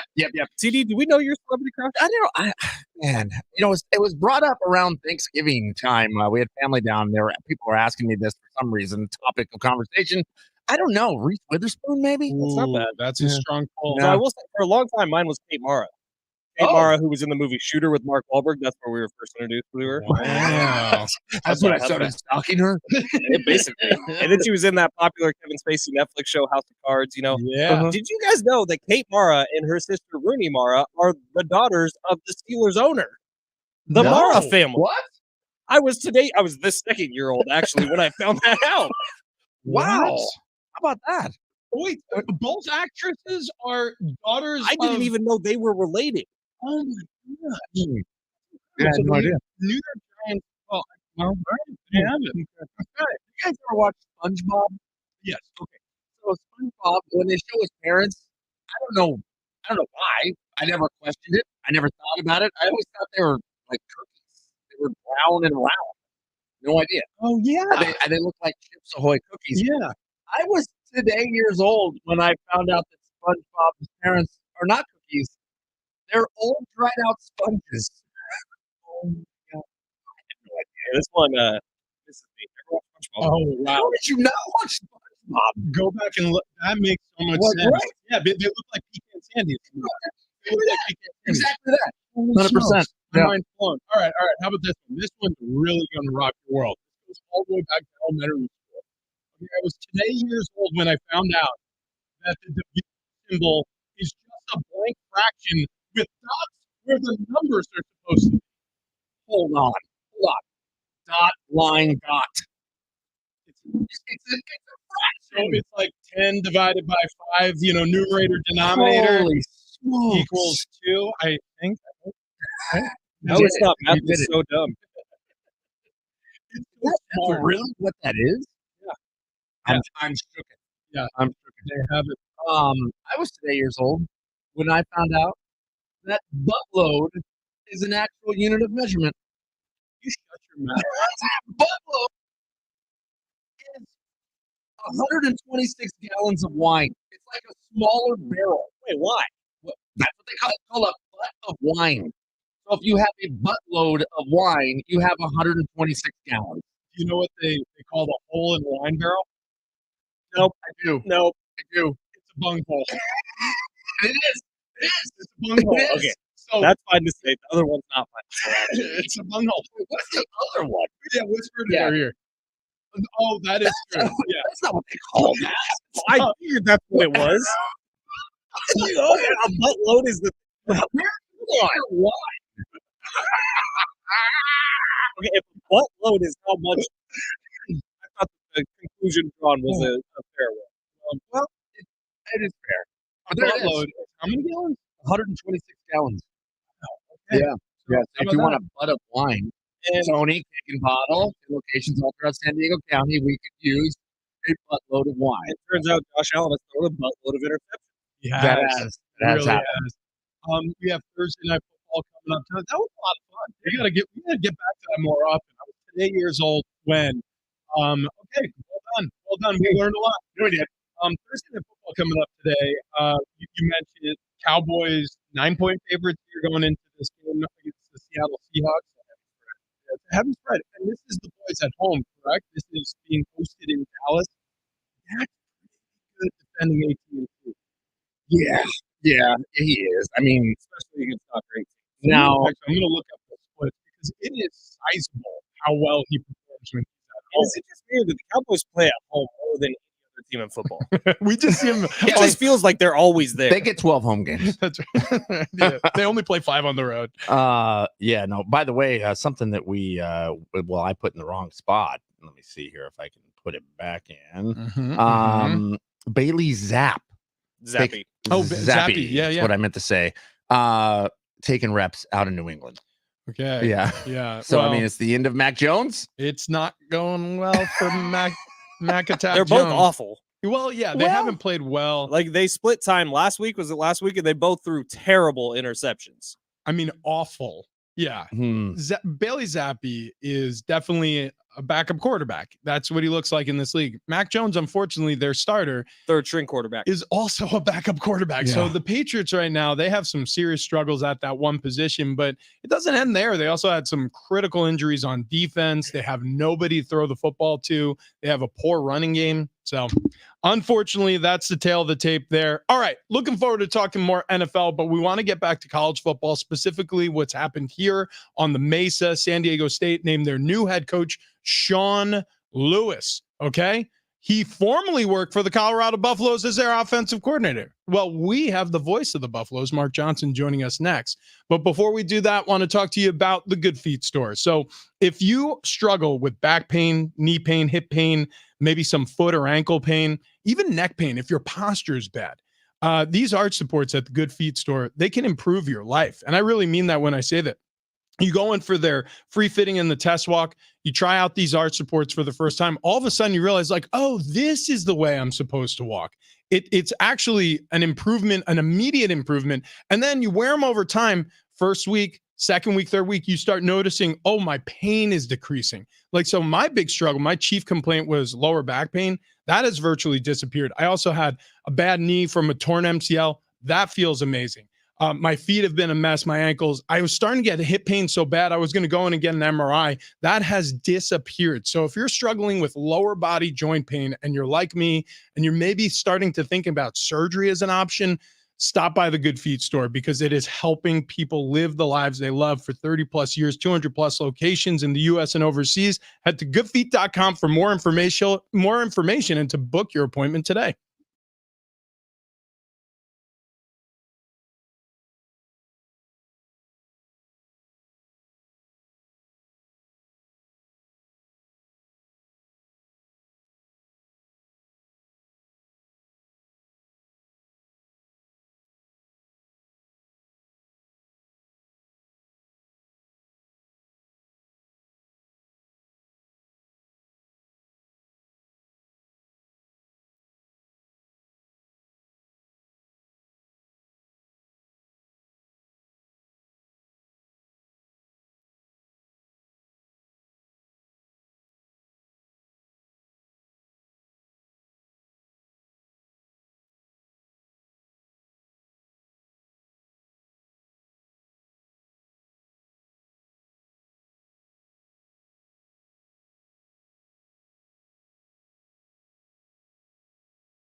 Voice of the Buffaloes, Mark Johnson, will join the show to talk about Sean Lewis next.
All right, this update is presented by DraftKings Fantasy Sports. In the NFL, Thursday Night Football will be heard right here on San Diego Sports 760 tonight. Cowboys hosting the Seahawks. Boys, a 9-point favorites in this one. In golf, Tiger Woods making his return today at the Hero World Challenge. He tees off this morning just before 9 a.m. And on the Mesa, Sean Lewis officially announced as the head coach of the San Diego State football team. He's going to be joining the show at 8:10 this morning. Check out what DraftKings has to offer this season with code SPORTS. Because life's more fun when you're in on the action. DraftKings, the crown is yours. Gambling problem? Call 1-800-GAMBLER. Age and eligibility restrictions apply. Void where prohibited. See DraftKings.com for details. Big Rich, Genie, and Fletch, San Diego Sports 760. We have a 4-pack of tickets for you to SeaWorld San Diego's Christmas celebration, where the wonders of the sea meet the joy of Christmas. From underwater discoveries to San Diego's largest Christmas tree, the Sky Tower Tree of Lights. You can experience thrilling rides to Mrs. Claus Christmas Parade, real reindeer and photos with Santa, taste heartwarming traditions, and sing along to a stocking full of soul featuring America's Got Talent finalist Brian Cheatham. It's a holiday celebration filled with wondrous moments only at SeaWorld San Diego, happening now through January 7th. So just keep listening for your chance to win those. Had the kids over there at SeaWorld. They went and saw that performance. Brian Cheatham did a great job, and it's really fun. The whole place is dressed up for the holiday season. So be listening for an opportunity to win that 4-pack of tickets to SeaWorld San Diego to celebrate Christmas with them. We're going to be celebrating for a little while here, at least, because we got a new man on the Mesa. Head coach of the Aztecs football team, Sean Lewis, announced in the 10 o'clock hour yesterday. We carried that press conference live here on the home of the Aztecs. And today, we're joined by the voice of the Buffaloes, Colorado Buffaloes, that is, Mark Johnson, fresh off of some foul hunting out there in the rural parks of Kansas. How we doing, Mark? Well, it was a pretty good day yesterday. In fact, I was out there for 2 days. You know, when you're in college football and basketball, you don't get many days this time of year in the month of November. And so when I get a couple, I sneak on out there, and I was training a young dog and hunting pheasant and quail. We had a good couple of days, let's put it that way. Mark, I was not expecting this this smooth, sultry voice. Oh, buttery. Yeah, I mean, it is buttery smooth. You are the man. No, appreciate you being here. How are you back in Colorado now? Yeah, we got back because we had a basketball game last night. So I hunted Monday after a basketball game on Sunday, went to Kansas, hunted Monday and Tuesday, and then got back yesterday after hunting a little bit tomorrow or yesterday morning. Got back for a basketball game last night, which did not go our way against our rival Colorado State. Mark, so we just announced yesterday that Sean Lewis is going to be the next head coach of the San Diego State Aztecs, and that's why we reached out to you, figuring the play-by-play guy generally gets to have a pretty good relationship with the OC, the DC. So your time in Colorado, Sean Lewis's time in Colorado, how much did you guys overlap? Well, only the 1 year, because he was here. This is my 20th season doing the Buffs, but Sean and I got to know each other a pretty good bit during this past season. Every week I sit down with each one of the coordinators every week before the ball game and talk a little bit about their game plan, get a chance to record something with them, which we use in our broadcast. And so got a chance to know Sean. Knew him from afar, obviously, at Kent State. And as I recall, I think when they were looking for a new coach, they talked to Sean. And because of the state of Colorado's program at the time, and thought he had done a phenomenal job at Kent State, and it was becoming a hot commodity out there, which is why San Diego State ultimately hires him. But that they opted not to pursue him for the head coaching job because of what the record was, what Colorado's program was like, and they thought it might be a tough sell just based on the numbers in that regard. And obviously, then they got a chance to get Coach Prime, but they were so impressed with him. They talked with Prime about bringing Sean on as the offensive coordinator, and Prime decided that was a good idea, and so they brought him out here, and that's how that whole thing worked out. You're listening to the voice of Mark Johnson. He's the voice of the Colorado Buffaloes football and basketball team, and spent a year watching Sean Lewis's offense out there with the Buffs. And that's a fast-paced, high-tempo offense. I know that's a strain on the play-by-play, man, because you get a first down conversion, and all of a sudden they're back up on the ball and they're running inside zone or something. I mean, it is bang, bang, bang, bang, bang, a lot of volume following this Sean Lewis offense. Give us some insight from watching it from the booth. Yeah, well, I loved it. I tell you who didn't like it was our color analyst, Gary Barnett. He wasn't real high on it because he never got a chance to talk during all the possessions by the Buffaloes. That's what Sean's offense is, though. It's a tempo offense, which obviously works very, very well when you're talking about, running an offense over a mile high here in Denver and Boulder, Colorado. And so that was a good fit in that regard. What wasn't a good fit was basically personnel. And there were some weaknesses on Colorado's roster in year number one under Coach Prime. And it hurt things because they didn't have an offensive line that protected Shedeur Sanders all that well. But everything I'd heard about Sean's offense, number one, his system, how it worked, what it looked like, how he executed it, what kind of play caller he was, I was impressed with. And I mentioned Gary Barnett, who was a great college football coach at Colorado and Northwestern, obviously. And Gary was an offensive coach. So I always loved picking Gary's brain in terms of what he saw from an offensive coordinator. And Gary always was very complimentary of what Sean did, how he executed the offense, his play calling, the flow, the rhythm that he had on that side of the ball when the Buffs had the football. And so, yeah, I was thoroughly impressed from top to bottom. And there was kind of a thought that when Sean came in, and, you guys know the talk about Deion Sanders, okay, how long is he going to be there? What's it going to look like? And so there was a thought out there that well, maybe if Deion doesn't stay for more than a couple, 2-3 years, and maybe Sean just becomes the head coach at the time. And so that kind of is the indication of how Sean was looked at, what they thought of him as a coach, what they thought of him as a human being. And so that I was tickled when I saw that San Diego State hired him as their head coach, and texted him here a couple of days ago and congratulated him, because I think that's a wonderful hire for the Aztecs. I think there's going to be a great future for that program as a result. Mark, I wish you were in studio with us right now, because the realization that dawned on Rich Ornberger's face, the color analyst of the San Diego State broadcast, when he found out that he does not have to talk on the broadcast anymore, he got a little panicked. I got to be honest. No, actually, this is great news, Mark, because I don't know about your color man, but I like to eat during broadcasts. So at least while the Aztecs are on offense, I get to chow down. Absolutely. Basically, yeah, when the Aztecs have a football, basically it's vacation time for the analysts. So congratulations to you. Thank you very much. Thank you. Mark, a little bit of controversy as Sean Lewis was demoted towards the end of the season. Pat Shurmur comes in, replaces him. There's been some different speculation out there as to why it happened. What's your take on it? Well, that's a great question, and I wish I had a great answer for you. The message that came out of the program was this is not a demotion. And I was doing a show at that point in time. Somebody had me on as a guest. They asked me, and I said, well, I'll tell you this. If Learsfield Sports came in this week and told me that next week we're going to have co-play-by-play guys, and it's not a demotion. I certainly take it as a demotion. That's the way I'd look at it. So I don't know. I can't really give you any great insight to that. It was kind of bizarre at the time, and I'm not sure if it was a knee-jerk reaction because Shedeur Sanders is getting beaten up, and so they were looking for some way to shake things up, and that's about the best I can come up with because it didn't make a lot of sense to me at the time. And then Pat Shurmur, who was on the staff as an analyst, and of course Denver and Boulder fans are well aware of Pat Shurmur. At one point, he was the offensive coordinator for the Denver Broncos, and so then he was in the play calling position, allegedly working hand in hand with Sean Lewis, and it was just kind of a strange thing down the stretch when things were turning in a bad direction for Colorado. And so that appeared to be just kind of a move to see if they could shake things up. And like I said, that's about the best I can come up with for you guys in terms of why it happened. But it didn't diminish what I thought of Sean Lewis, I'll tell you that. Mark Johnson joining us, voice of the Colorado Buffaloes here on Big Rich, TD, and Fletch this morning. So we're going to have Sean Lewis on later on, the newly named head coach of the San Diego State Aztecs football team. So since you spent this whole season covering him as offensive coordinator, what dirt can you give us? Like, what can we bring to the table when we talk to him later on? Yeah. Is there any skeletons in the closet? Is there anything you can unearth with us here that we can share with him during the interview so he thinks either A, we're super smart, intelligent analysts of football, or something that we can horribly embarrass him during his opening salvo as the head coach of the Aztecs?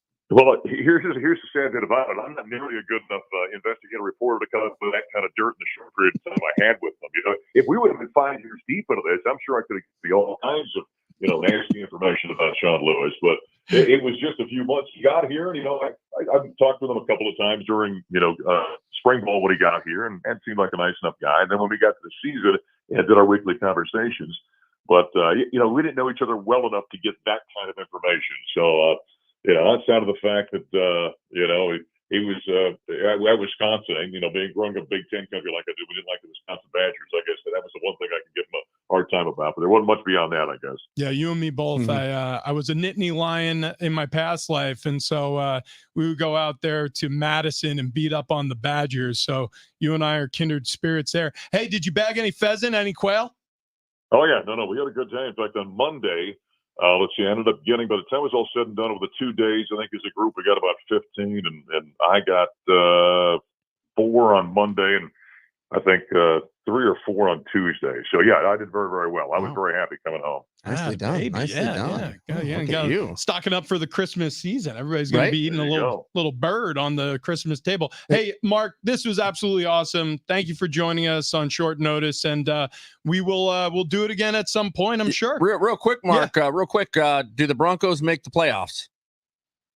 But what a fast! If you would have asked me about 4 weeks ago, I'd have said absolutely not. Might be the worst team in the NFL. But how about the turnaround there? You got to give I think Sean Payton a great deal of credit because he has come in and found a way to use Russell Wilson effectively, and then Vance Joseph's done a good job on the defensive side. So, yeah, shocking turnaround in the AFC, which I don't think the AFC is as good as it has been in recent years, and I'm not sure there's a great team in the AFC. And so, pretty impressive. They've got themselves at least back in the conversation. Love it. Yeah. Love it. Yeah, no question about it. Sean Payton and the culture appears to be taking hold there in the NFL.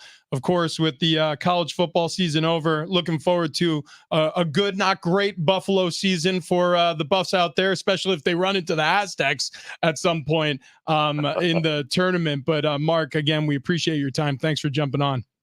You bet, guys. Take care. There he goes, Mark Johnson, voice of the Buffaloes. So no dirt on Sean Lewis. That's fine. Yeah, that's fine. Which we're gonna have to do some digging. Yeah.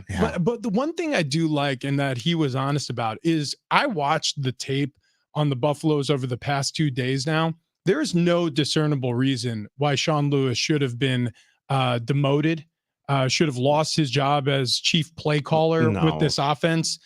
So there definitely was something else going on there because offensively the output was there. Look, things happen though, and sometimes it's the broken road that leads you home. And hopefully he's here and he makes home in San Diego for a long time to come. Text line: this guy's voice is second only to Myron Mixon.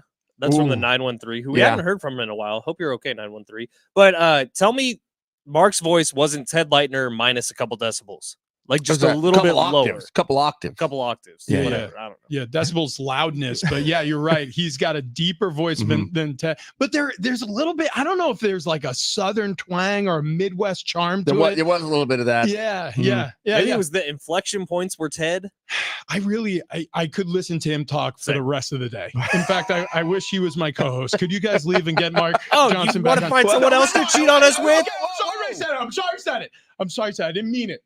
I did mean it. Could you please get Mark Johnson on the phone right now? I mean it. All right. How about this? This is the biggest merger in sports history, and nobody's really talking about it from that standpoint. We will next.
It's the biggest non-sports story in sports, but nobody's looking at it from the business angle. We do, coming up next.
Keep listening for your opportunity to win the 4-pack of tickets to SeaWorld San Diego, their Christmas celebration at the park now through January 7th. We'll have that family 4-pack coming up for you very shortly, so keep your ears right here on San Diego Sports 760. And if you're listening on the free iHeartRadio app, we appreciate it. If not, download the free app and share a link with a friend. That's the best way to support the show if you like it.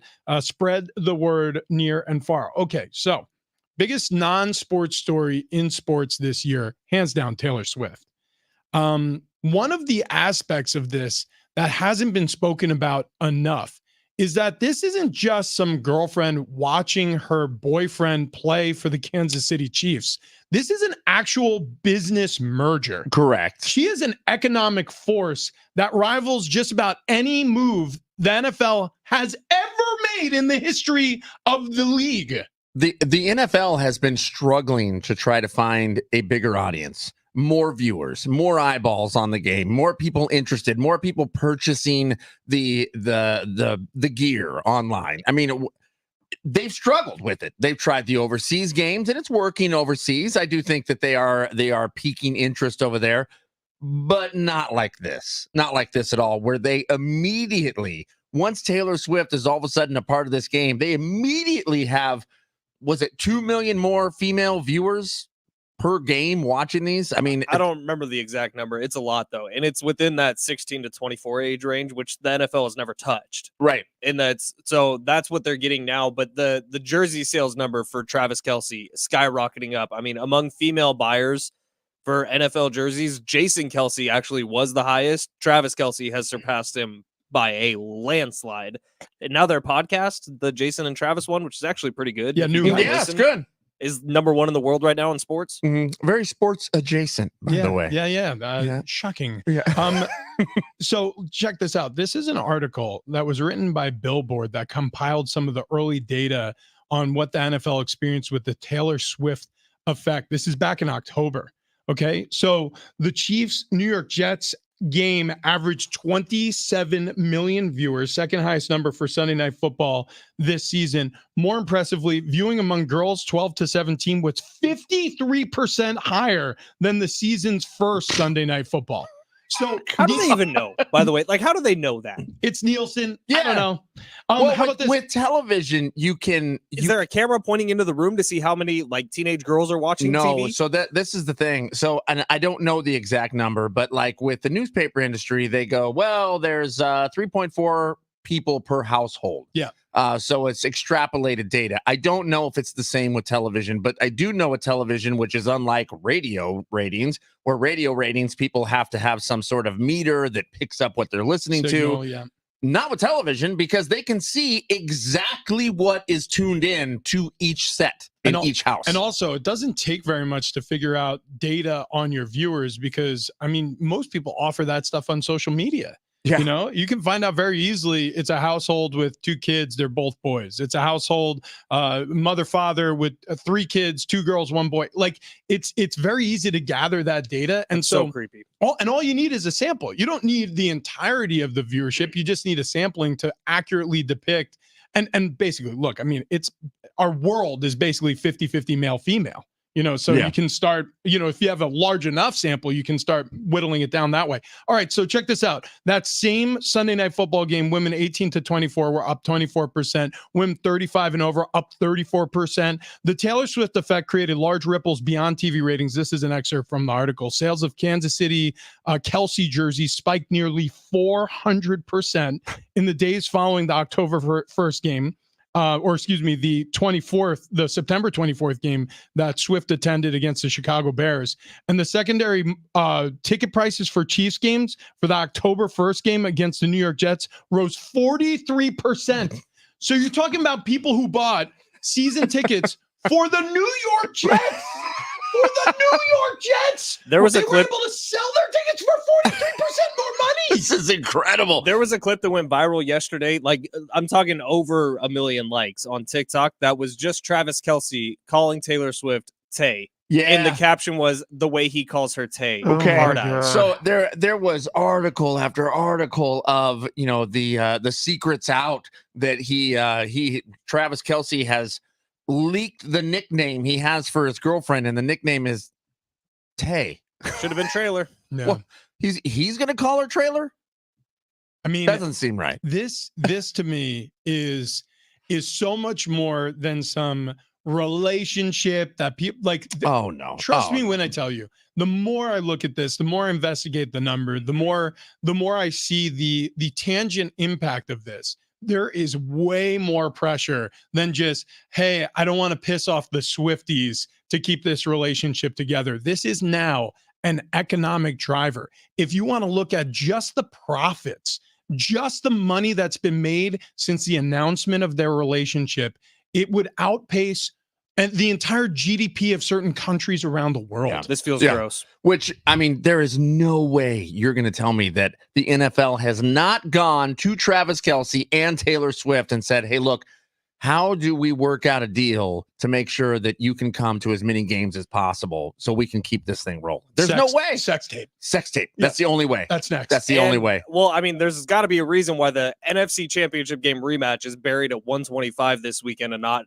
flexed into Sunday Night Football. Dude, 100%. Yeah. And it's because the Chiefs are on Sunday Night Football and maybe Taylor will be there. Or at least the intrigue of potentially her being here would get them more viewers. 100%. Yeah, and it's the Taylor fans will tune in to watch that game, whether she's there or not, because her boyfriend is there, right? Yeah, there's no doubt. Speaking of sex tapes, I don't know if we're quite ready to make one, but I think we're getting close. And that's all thanks to sdfatloss.com. So, What's the opposite of take a lap? Like, give him a high five, Rich. Give him a high five. Yes. Wear All that right. hand out. Look, SteveMatloss.com. We trimmed down in a hurry. I mean, 30 pounds for myself in 8 weeks. Rich was over 35. Fletch is pushing 50 pounds lost. He's flexing over here. We're looking great. We're feeling even better, to be quite honest, because before we started SDFatLoss.com, we were miserable. We were miserable to be around. We were miserable to look at. Super fat. Yeah, super fat, super ugly. depressing. Yeah, very depressing. In all honesty, I mean, I do feel like life changed here, and we want to do the same for you. We want you to feel the same way. That's why we talk about sdfatloss.com and why it's so important that you go there. Go ahead and schedule a free consultation today. And you're probably thinking, man, I don't know if it's a good time. It's the holidays. What am I going to do about these holiday parties? What am I going to do about the holiday dinner? It's okay. SDFatLoss.com. They'll show you how you can still eat correctly and work your way through the holidays. And speaking of holiday parties, how great would it be if you showed up 10 or 15 pounds lighter? Because you're going to lose 10 or 15 pounds, I promise you, in just a couple weeks' time. It goes fast. They know how to do it. Travis had to buy a new belt. I had to buy a new belt. He showed me he had to drill 2 holes in the belt and then he destroyed it. I bought a new belt. I bought new pants.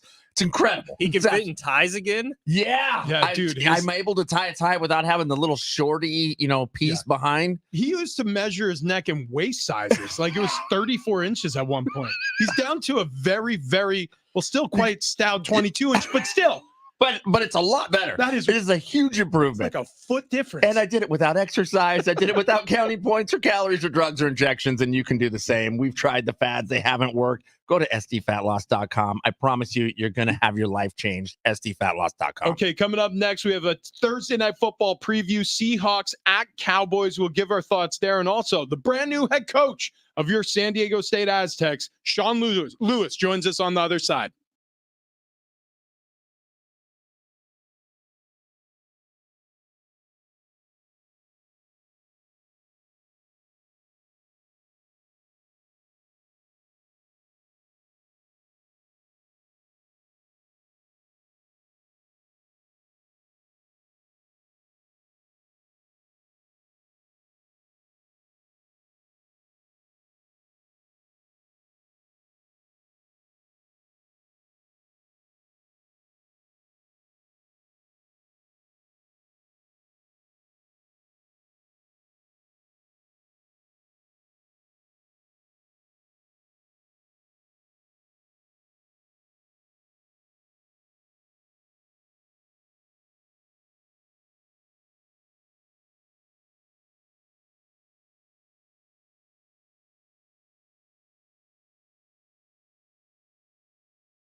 We're number 3, Big Rich, TD, and Fletch. This update presented by DraftKings Fantasy Sports, starting off in the NFL. Thursday Night Football coming up tonight right here on San Diego Sports 760. Cowboys hosting the Seahawks in Dallas. Cowboys 9-point favorites. In golf, Tiger Woods making his return today at the Hero World Challenge. He tees off them less than an hour out there in the Bahamas. And on the Mesa, Sean Lewis officially announced as the head coach of the Aztecs football team yesterday. He's going to be joining the show in exactly 6 minutes and 6 seconds. Check out what DraftKings has to offer this season with code SPORTS because life's more fun when you're in on the action. DraftKings, the crown is yours. Gambling problem? Call 1-800-GAMBLER. Age and eligibility restrictions do apply.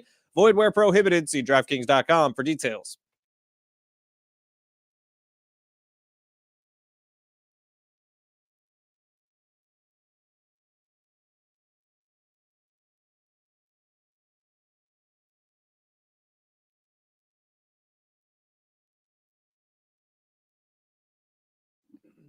Yeah!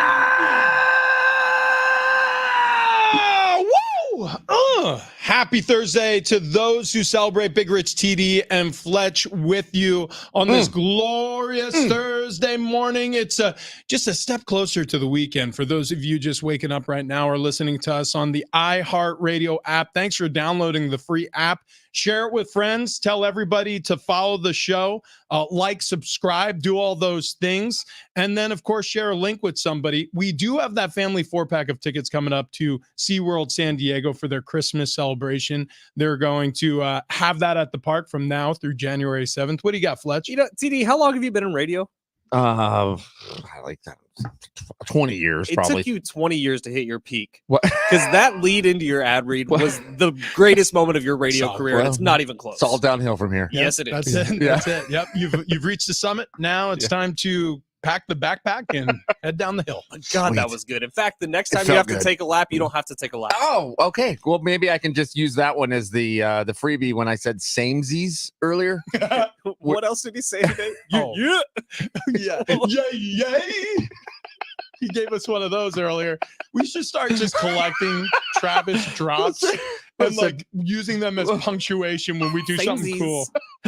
Okay, I was trying to make fun of the youth word. Yeah. It didn't work. You nailed it. Yeah, I immediately got a text from Sarah. I'm like, I'm questioning things. It's fine. It's fine. She won't be later on when she sees what SD fat loss has done for you. That's right. By the way, you That's gain an inch with every 30 pounds That's you correct. lose. Hello. Yeah, we're not talking about height. No. Although Fletch Yeah. wishes we were. That's right. That's right. That's a Right. short joke. I'm sorry, Yeah, Fletch. whoa, Anyways, whoa. Look, we've got so much to do and such a short amount of time to do it. Sean Lewis, brand new head coach of the San Diego State Super tall. Aztecs football team, who is very tall. Super tall. He doesn't need to lose 30 pounds to gain an inch. That guy's 6'7". So Yeah. you talk about We're not yesterday, talking about height. that press conference, how JD Wicker, who is our height, a little shorter than Rich, a little taller than me, a little taller than TD, right? JD Wicker is kind of in the middle there. I'm definitely the shortest of the group here. Pronounce Thank that you for word announcing. again. It starts with an H. His Height? Say that one more time. Height? Height. Are you kidding me? Did you just say height? You threw an H on that? I think I do. Oh, Height. Fletch. Height? Oh, I don't know. Fletch. It's just a weird, like the tongue just hits the back of your teeth Height. at the end of that word. Wait a second. Have you been pronouncing it height Probably. your whole life? Hey, not important. You say weird Fine. words too. Tournament? No one says that. I say tournament. No, sometimes you say tournament. I don't Anyways. understand how you are. How old are you? I'm 27. How did you make it Height. 27 Height. years Height. saying height? Whatever, not important. The important thing is the disparity in heights, new heights. Yesterday at the press conference, because you had JD Wicker, who's very average height. God, that sounds weird. Why is President he De La average? Torre- I think average is like 5'7". President De La Torre, who's a tad bit shorter than average height. And then you had Sean Lewis, who's never mind. Okay, look, I hate you Sean both. Lewis is joining the show in just a few minutes. We'll give you a quick preview on Thursday Night Football. Cowboys hosting the Seahawks, an NFC battle.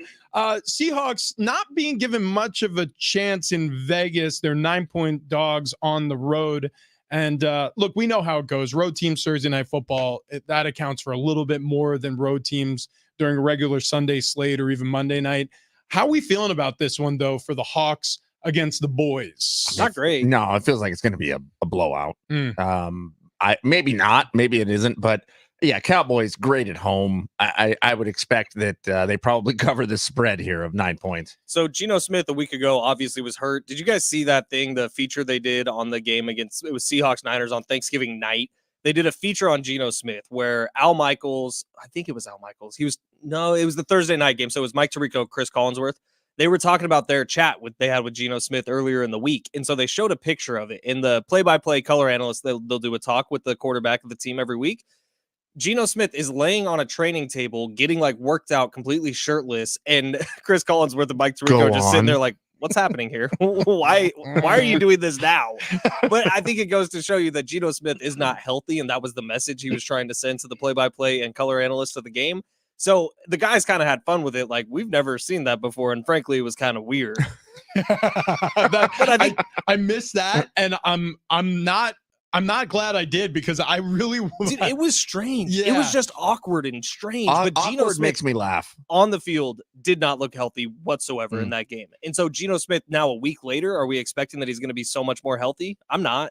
Dallas Cowboys 8-3, and do you guys know they've faced the easiest schedule so far in the NFL? Shocker. Yeah, they've with a .384 opponent win percentage thus far, and from now on they will be playing teams over 500. Yeah. Well, so I mean, the pedal to the metal now. It gets serious for the Cowboys. This is one of those teams with a winning record, though. Seahawks 6-5 heading into this matchup. But you mentioned it, maybe an unhealthy Geno Smith road team, Thursday Night Football, really difficult environment to win in Dallas. 8-3 Dallas team, who, by the way, they blow teams out. Yeah. They will, like, if they get an early lead in this game, they get an interception, Deron Bland or whoever, steal a couple of possessions early, it's over for the Seahawks, because the Seahawks have also lost in blowout fashion recently to two separate teams, the Ravens 4 weeks ago, and most recently to the Niners. They got absolutely dominated. Yes, when Seahawks get down, there's not a way back for them. It's over. No, I don't think they're not the team they were last year. And of course, that centers around a lot of things. Geno Smith, obviously in his second year as a starter in Seattle, maybe getting found out a little bit. Okay, let's transition from the NFL back to college football, which has been the focus for the past 48 hours as the Aztecs have announced their brand new head coach on the Mesa, Sean Lewis. You heard his voice all over the station yesterday during his introductory press conference, and of course during his visit with John and Jim. Now we get our crack at talking to the new head coach of your Aztecs. Sean, how you doing this morning? I'm doing great, guys. Appreciate you having me on. Hey, first and foremost, gotta say, great job. Great job yesterday. We see the text line explode, Twitter. What a response from the fan base here with the Aztec Nation. We'll start there. How do you feel about the reception you've received, hopping on a plane, landing in the middle of the night just 36 hours ago, and making the announcement with the team hours after that? Yeah, it's been unbelievable to land here on the Mesa, and the reception and the welcome and the love and the warmth that we have felt, and just how supportive and caring everyone's been, on campus. And it's been really powerful. You can feel the energy, you can feel the excitement, and ready to go to work.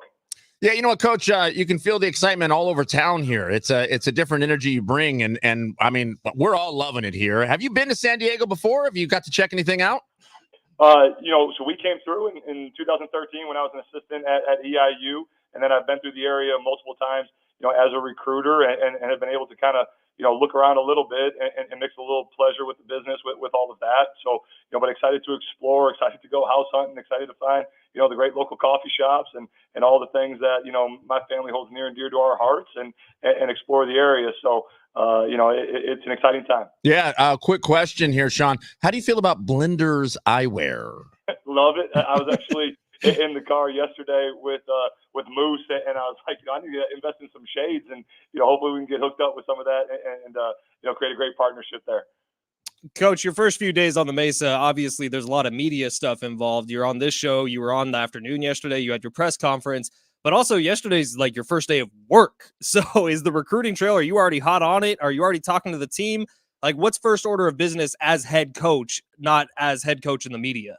Yeah, the first thing and the first item of real work that we did before the press conference and everything was the most important, and that was to get in front of the team. So we had our first team meeting yesterday and got an opportunity to interact with some of the fellas, there and share our vision and where we're going to go and let them feel who I am and what we're about. And then today and tomorrow, I'm going to sit with the guys and sit down one-on-one and really get to know who they are as individuals. I'm a huge believer that, you got to care for your people, you got to serve your people, and you got to add value to their lives. That's the beauty of being a coach and being a mentor and serving them. So we're going to sit down and have some one-on-one conversations over the next few days so we can get to know one another and start building these relationships. And yeah, recruiting never sleeps. It never ends. I was late in the office last night, hitting up our commits and again, some of our top prospects that are in the area and all over the country.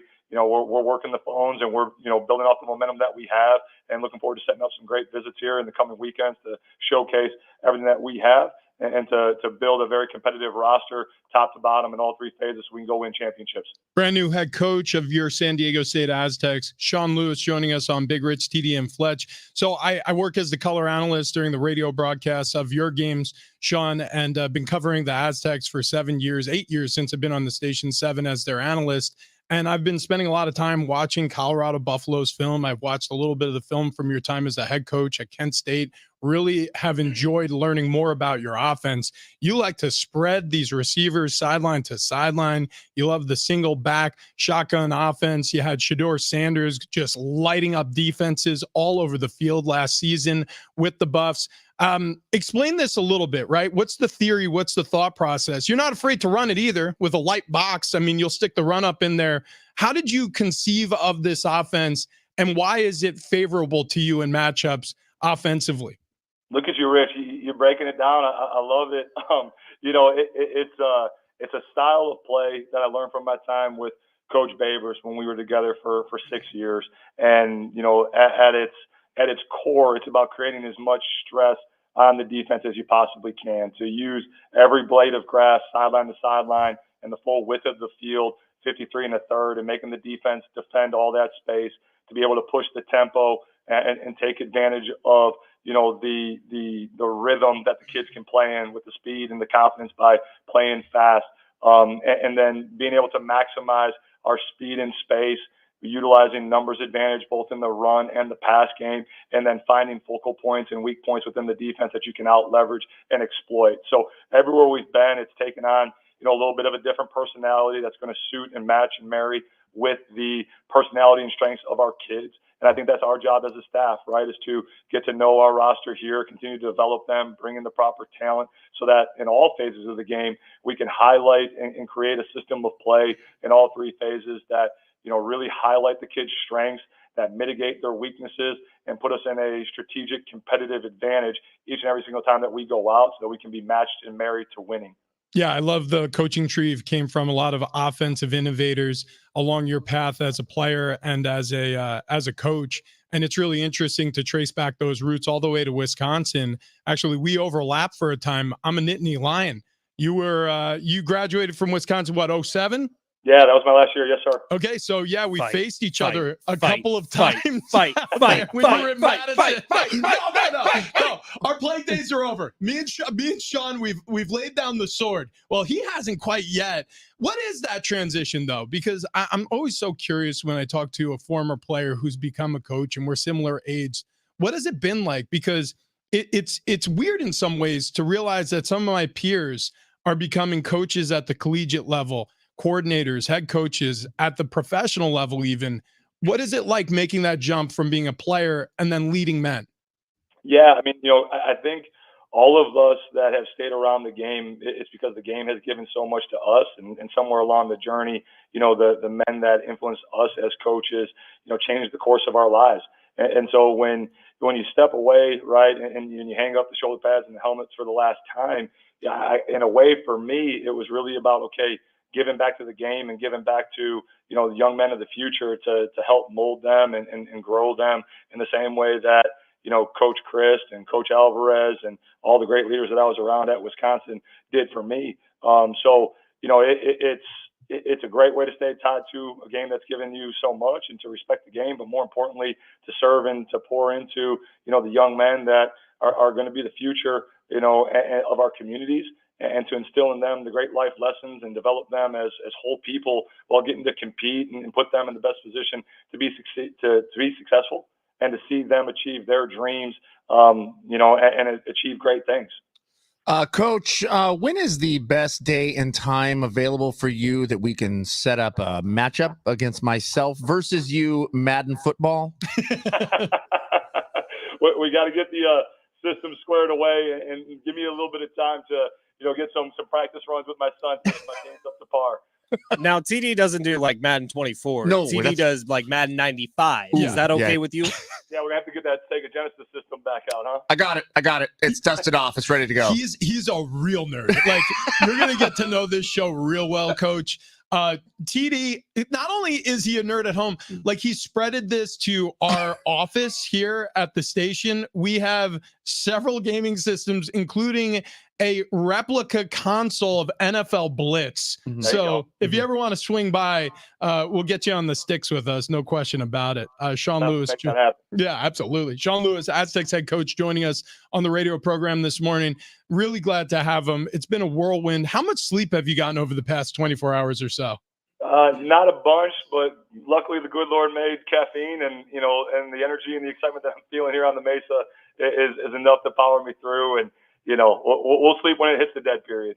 Coach, I think one of the most important questions in today's college football is NIL. So as a head coach of a team, I mean, who knows how much you even have impact on that world, but what is your approach to name, image, and likeness as you head up this Aztecs football team? Yeah, it's a reality of where we're at, and luckily we have a great opportunity here with the Aztec link. It's for our fans to support us in that capacity, and it's a piece of the puzzle, that we have to continue to educate our fan base, our alums, and our supporters in, so that we have that piece of the puzzle right, so that we can utilize all the tools that are at our disposal and to be able to build the individual brands of our players within the holistic approach that we have within the organization, so that we can, again, build that competitive depth and the championship quality roster that we need, knowing that is the reality of where we're at as we continue to move forward, and we'll continue to evolve in that space as the landscape continues to change. All right, so we put some rapid fire questions on the rundown for you here, Coach. And so we're going to give you some multiple choice opportunities here. You can answer them or pass if you want. Uncomfortable with the questions we ask, that's fine. There is nothing holding you to answer any of these questions, but here we go. Let's lead off with this. Android or Apple?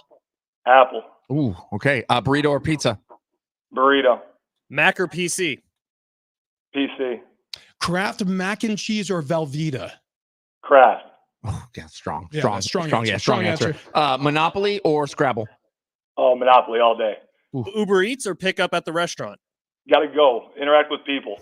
Same. I'm the same way. Yeah, I like that too. Yeah. I'm also worried people are going to eat my food while Andy driving. always Rapid fire. complains. Rapid fire. Oh, sorry. Krispy Kreme or Dunkin' Donuts?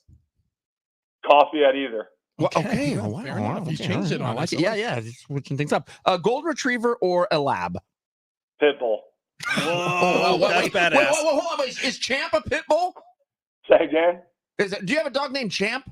We did. We had to Oh. put Champ down, unfortunately. But so if there's any great pity rescues, part of this move that I promised my kids that we're going to get a new pit bull. So hook me up if you guys are listening. We're looking for a new dog. So help us out. Okay, we need to get him a new dog. And I can't believe you brought up I didn't the mean new to. head coach. Get the hell out. Take a lap. I didn't see that anywhere. On a Wednesday morning here. Wow. Son of a. Wow. All right, Coach, we'll get back to it. Sorry for the disaster that was, but beach or mountain? Say again? Beach or mountain? Beach. Okay, and last one, Denny's or IHOP? Denny's. Okay, all right. I'll tell you what, love that Grand Slam breakfast. Yeah, but you ever get the moons over my hammy? Well, have I ever had the moons over? I'm pretty sure I survived on that in college. Golly. Holy smokes, Well, now, Coach. kind of last one just on the get to know you phase. sure. And there's no judgment either way here, Coach. But are you a whiskey drinker? You tequila drinker? You beer drinker? What do you like? I like a little bit of anything as long as it's after a win. Okay. Right on. Fantastic. Well, we'll be celebrating some of those with you, I'm sure, this season coming up in 2024. We do a little segment here on Fridays called Bar Cart Friday. You are always welcome. You could be our guest anytime on this program. And Coach, good luck to you. Congratulations. Best to your family as they make the move and transition from Colorado out here to San Diego. We can speak from experience. You're going to love it. And thanks for joining us this morning. Guys, thanks for the fun. It was really enjoyable. Really excited to be here. Go Aztecs. Go Aztecs. Aztecs. God, there goes I love Sean him. Lewis. I love him. I love him. I mean, how about that? How come I always bring up something awkward? You can't help yourself, can you? I didn't know his dog was dead. Hey, coach, want to talk to you about your dead dog? Just want to spend like a solid 5 on the pit bull. Makes me feel really bad. We were trending in a real positive direction there, TD, and then you tanked it. Yeah, that's normal. He's never coming back. But I am going to put him in touch with a couple different people who foster pups around here in San Diego. Good call. I'll try to save this sinking ship that TD put us on. Wow. Okay. Well, you know what? If you're on a sinking ship or a bad boat or, driving around in a car that's been breaking down on you, want to send you out to San Diego County Toyota dealers. Okay. I want everybody to understand what kind of customer service you're going to get when you meet up and stand on the lot next to one of your San Diego County Toyota dealers, salespeople. They're incredible. Their staff is so kind to you. And also, they're not pushy. You ever get that feeling when you go out to a car dealer and you're just like, I'm getting shoved into a vehicle as opposed to test driving what I came here to look at. I'm getting influenced to buy something that I don't want, either too much car or a truck when you're looking for an SUV, or they've got something they need to move on the lot. There's none of that at your San Diego County Toyota dealers. I'm speaking for experience because that's where I picked up my 4Runner and I haven't looked back. In fact, my wife's car is starting to go through some of those routine maintenances that come up when you have an older vehicle. We're going to be heading to a San Diego County Toyota dealer to get her updated too. If you're looking for a great deal on a new Toyota, make sure to visit Toyota.com. There you can check out all the latest offers, compare models, and search inventory. Finding the Toyota that's just right for you starts at Toyota.com. Also, experience Toyota's all-electric SUV. It's the BZ4X. Enjoy almost instantaneous torque and outstanding driving performance and comfort. Plus, you get access to HOV lanes and 1 year of unlimited free charging with EV Go. They certainly make it easy. They did for me and my family. I wish that for you. Head out to your San Diego County Toyota dealers today.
Will Aaron Rodgers be back this season? It's getting closer. We'll explain next.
This update is presented by DraftKings Fantasy Sports. We will start off this morning in the NFL. Thursday Night Football tonight right here on San Diego Sports 760. Cowboys hosting the Seahawks in Dallas. Cowboys 9-point favorites tonight. In golf, Tiger Woods making his return today at the Hero World Challenge. He's teeing off in just about 20 minutes. And on the Mesa, Sean Lewis officially announced yesterday as the head coach. He was just on with us. I think we like him.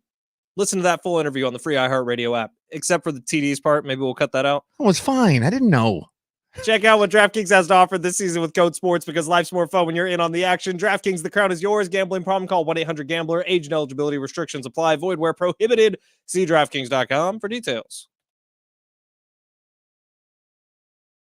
It's Big Rich, CD, and Fletch at San Diego Sports 760. Turns out Champ is not with us anymore. Champ the dog. Whoops. Sorry about that. You could say he was Coach's sweet child of his. Listen, I love my doggy. I know you do. I love my dog. Imagine, Coach Lewis, he knows how much you love your dog, and God forbid, someday, down much further in the future, your dog passes away. Coach Lewis calls you back and says, "Hey, jerk, how's your dog?" Text line also letting me know how stupid I am about the dog comment. It was a mistake. Just 619. Good job, TD, aka Travis Downer, on making Coach Sean Lewis relive his family having to put down their family pit bull. I'm sure his family was listening on the radio. It's great. It's great. I'm glad that's sorry to the Lewis family. TD, you get one shot at a first impression. Yeah. One shot. Yeah, that's what's odd is that was a better impression than I usually make. I just gave a sports update with a different station. The only thing I talked about was that Travis Dale talked to the newest head coach of Aztecs football about his dead dog. Yeah. 619. I have a lab, but he does need a buddy. Listening to Coach Lewis makes me want to get a pit bull. Pit bulls are awesome dogs. 619. Go Aztecs. Go Sean Lewis. Good job, TD, on asking about his dead dog. Yeah. There you have it. Listen, I'm glad that was the takeaway. Also, he seems rad. He's awesome. Okay. You know how we fix this? We have to be find the him a people dog to present him with a brand new puppy pit bull. Dude, great idea. Yeah. We're going to buy Sean Lewis a dog. People love it when you give them animals. Specifically, They TD is love going it. to buy it. They He's going to love- foot the bill for this because he put the foot in his mouth. No, wait. We're going to find a rescue pup. Hey, you still have to pay something. Yeah, maybe a rehoming fee. Well, Get him- not with the San Diego Humane Society right now. The rehoming fee is taken care of for the holidays. Wow, I love that. Yeah, Wow, I didn't How know about that. Should have waited on Brock the dog, What- man. I what- spent a small fortune to get him. So check out this connection. By the way, I don't even know. I think that that's factual information is what I just said right now, but yeah, I'm not 100% positive on it. yeah, It's don't- okay. In I felt situations like that, you just say it. I felt like I read that somewhere. Also, we still have a 4-pack of tickets to SeaWorld to give away. So Keep listening for those, Christmas celebration. Keep it locked in here for this segment because something tells me we'll do it this segment as we remember. Rapid fire questions with the coach. Anything he said that turned you guys off a little bit? Let me think. Let me think. He was a little Yeah. non-committal on donuts, but he is in great shape. But Mac or PC, he immediately went to PC. Yeah, I feel Yeah. like there's debate there. Yeah. I have a PC at work, Mac at home. I like them both, but I don't know what I would choose. Here's what I will say. Coaches use PCs because that's what the integrated software, like I don't want to get like DV Sports is an app that's easier to use on PCs than Right. it is on Mac. Right. And blah, blah, I get blah. it. So, you know, so there's that. But yeah, I mean, like, did I love all of it? No. But did I love the majority of it? Yeah. Yes. He knocked one out of the park, and What that was was Kraft mac and cheese or Velveeta. Oh, he yeah. said the right answer immediately. Kraft. I mean, Yep. and Monopoly. You want to know why that's I'm a important? Scrabble guy. Okay, I understand that. But you want him to be a strategist. Monopoly, way more strategy than Scrabble. That is true. That is true. You're playing Scrabble wrong. Well, Jesus. also Every time. he's not worried about how much time he's committed to the game. I'll tell you that much. No. But a Monopoly could take all damn day. Yeah, he'll outwork you. He'll outlast you. No question about Good. that. Good. So the new coach of the San Diego State Aztecs just joined us. If you're interested in that interview with Sean Lewis, it's going to be up on the Podcast Center on the free iHeartRadio app coming up following this show. Download the free iHeartRadio app. You can listen to all our shows. We post them every single day within minutes after we jump off the airwaves. Okay, so he played at Wisconsin. He was there while Aaron Rodgers was in Wisconsin as well, playing for a little team called the Green Bay Packers. Well, now he's been traded to the Jets, has played exactly 4 games with the Jets. 4 snaps. Excuse me, 4 snaps. That's plays. worse. You than 4 knew games. you knew what you meant. I knew what I meant. I said what I thought, and it wasn't true. Anyways, You know, sometimes in those situations, you just say it. you I just think they've won exactly 4 games. that's also Yeah. true. And then he hurt himself, tears that Achilles apart 11 weeks ago. He is planning on coming back for the Christmas Eve game that the Jets will play. Dudes, when I say this is unconscionable, what's happening, when I say that this is unfathomable, what he's doing, I mean it. I've had major orthopedic surgeries over the course of my career on load-bearing joints, on shoulders. What he's doing right now defies all logic. He's had this fast bridge surgery on the Achilles, and he's out there now taking snaps, taking dropbacks, and throwing passes to teammates. This does not make sense. I mean, if the Jets are not in contention to make the postseason, should Aaron Rodgers come back and play? I don't think so, but will he? I think he will. Yeah, I think he's trying to make a statement to the New York Jets fan base, and I get it. I mean, I get what you're doing, but I don't think they're going to love you any less if you were like, I can't. It's going to be better for us next season if I don't. I think he's not trying to appeal to the fans at all. I think he is just trying to show the world, I'm Aaron Rodgers. I can do things no one else can do. But I'm so sick of him. You know what? He's not the bad guy anymore. I'm back on him being the bad guy. He annoys the crap out of me. Did you see what he said yesterday on the Pat McAfee show? No, I missed it. Okay, so Pat, it might have been 2 days ago. Pat brought it up. He was like, there's conspiracy theorists out there who are saying you didn't tear your Achilles at all. And that's why this turnaround's happening so quickly, which I don't know, it kind of makes sense to me. But Aaron Rodgers went on this big rampage that he ended with, and for all you out there, blah, blah, blah, the haters, GFY. What does that mean? Go yourself. Oh, got it. Yeah. Wow. Yeah. That's too hard for me to figure out. Just say it. Yeah. Just be Elon Musk. Yeah, dude, yeah. Elon Musk I did drop didn't- that. Yeah. He dropped it a couple times. And look, I was kind of falling off the Elon Musk fan base here, but when you do that sort of thing, I dig it. Well, again, I like the honesty. That's all. there it is. Look, I promise you when I tell you this is not a political statement. Because frankly, I don't talk politics. It's not really my thing. I'm not a smart enough guy to talk politics. But when it comes Neither to are people who talk politics. good point also. In fact, that's more true than it isn't. The reality is though, my celebrities, my politicians, whoever I like, it's usually based off of who I feel is being the most authentic. Yep. Who I think is being the most honest to me. The truth is, I don't love everything Aaron Rodgers says. I don't love everything he does, but I do love the honesty. It is so refreshing to hear a guy speak his mind instead of talking in coach speak or talking in, the typical, hey, just trying to get to 110% here with this Achilles tear. Can't wait to get out there and work with the boys again. I've been reading a lot of books and I've been meeting with a mind coach and he's really been helping me through the process. Like all that, like spare me. I want to hear is it difficult? Like, what's life like for you as an injured player watching football instead of playing football? Like, I want to hear about how you feel honestly about people saying that you're lying about the injury. And he gives you the unvarnished truth. See, that's how you take it, and that's fine if that's how you feel. I think it's such a facade. It's such a character that he's built up of himself. And it might be with the front facing of honesty, but I think he plays into it. And look, he does it well because he pisses a lot of people off, and that might be his angle.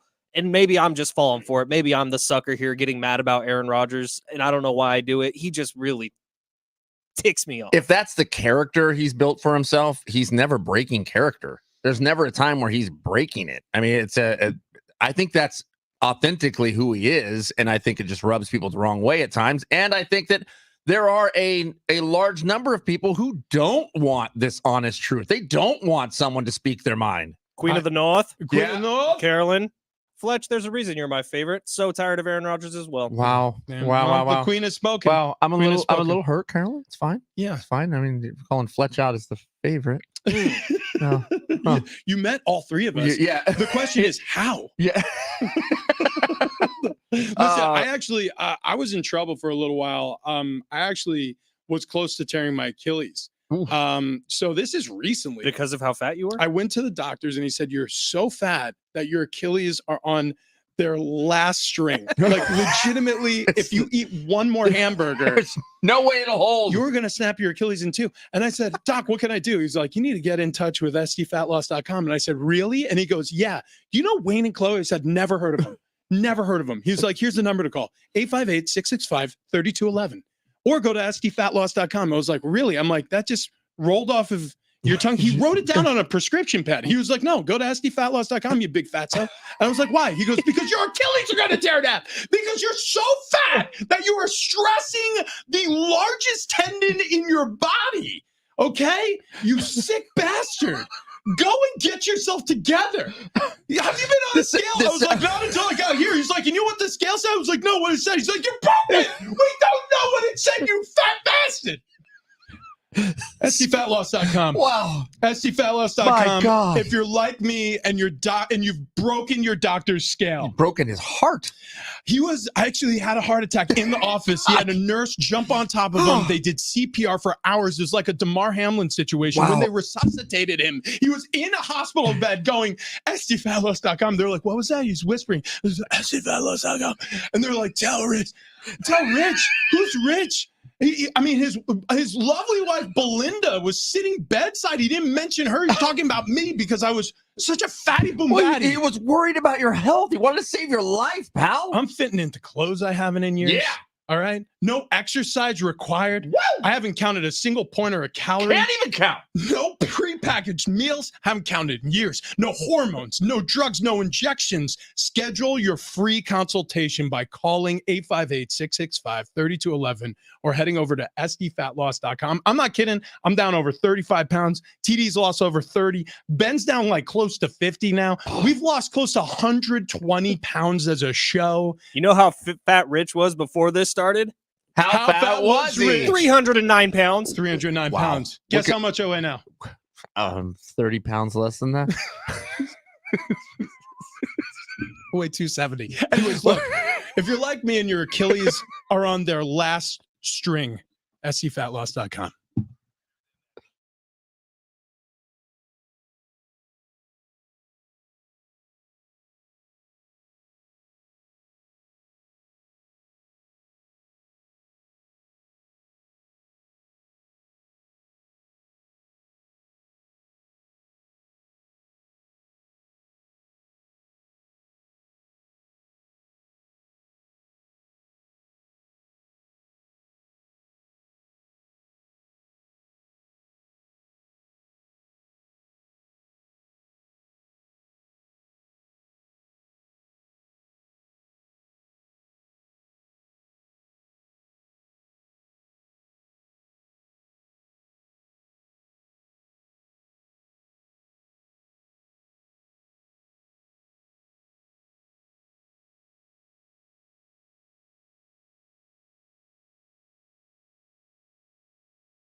Coming up next, survey says herpes.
I mean, I want that gig. I mean, I can do that. Like that's Samesies. Samesies. That was meant to be poking fun. Right. Okay, it wasn't like in my vernacular. Do you guys think we should send sales that last ad read that we did for SC Fat Loss? Samesies. What? Samesies. Okay. Okay. Samesies. I love how Lauren Should Carpenter, I take a lap now? our, Samesies. our stepmom is going, well, in the background of that. I think she understood where I was going with that. I think so. Too. Samesies. By the way, she said, she messaged me. She said, I forgot to give Travis my fantasy sleeper. And I said, don't worry, I'll pass it along to him. And so she gave it to me. And then she was like, you didn't give that to Travis, did you? I said, Samesies. not a word. Did you take it? I took it. Who was it? Samesies. She wrote, jump in with A.T. Perry of the New Orleans Saints if Chris Olave and Rashid Shaheed are out. Sorry. Come on. Whoops a doodle. A.T. Samesies. Perry.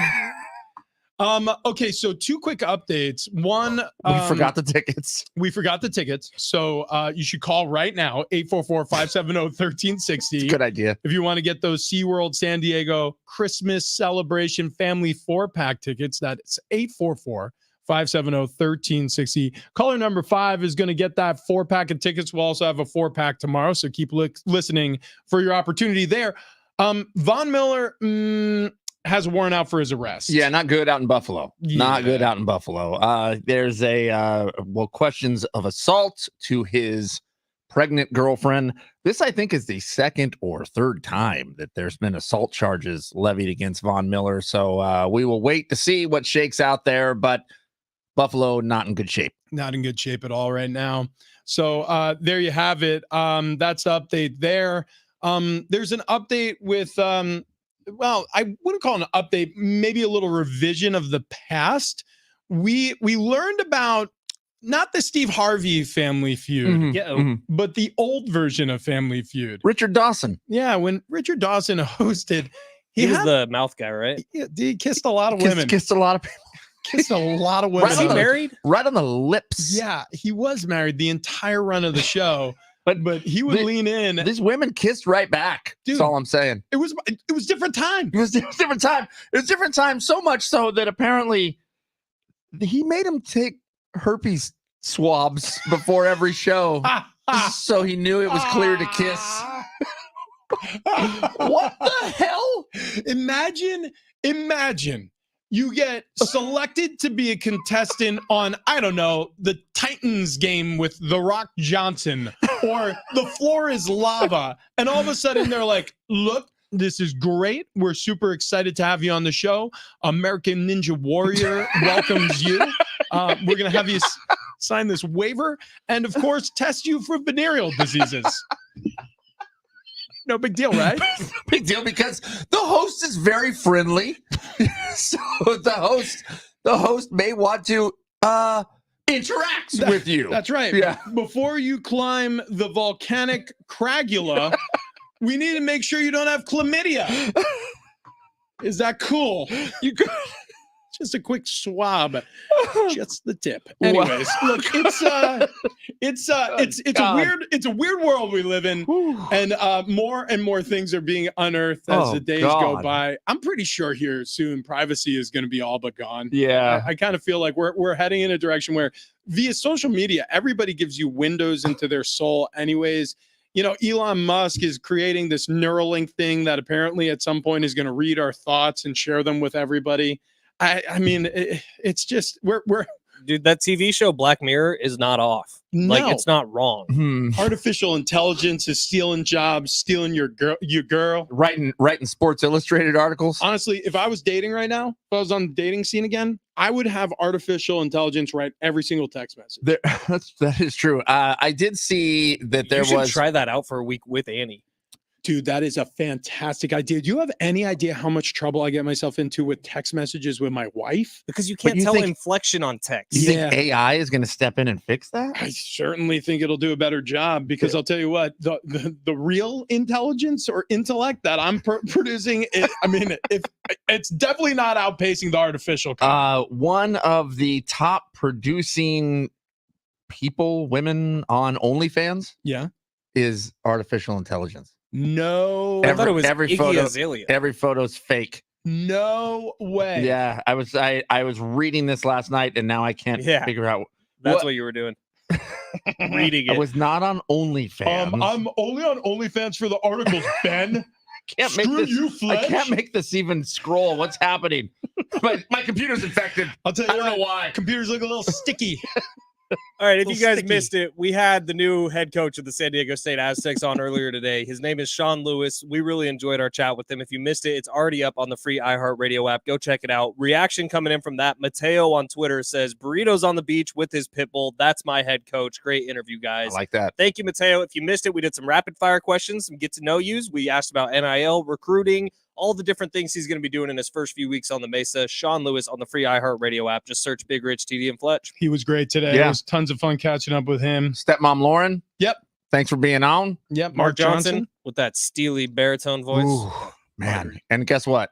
Tomorrow, Bar Card Friday. Woo! Brought to you by Keg and Bottle, 10 locations around San Diego. Get you some. The herd is next.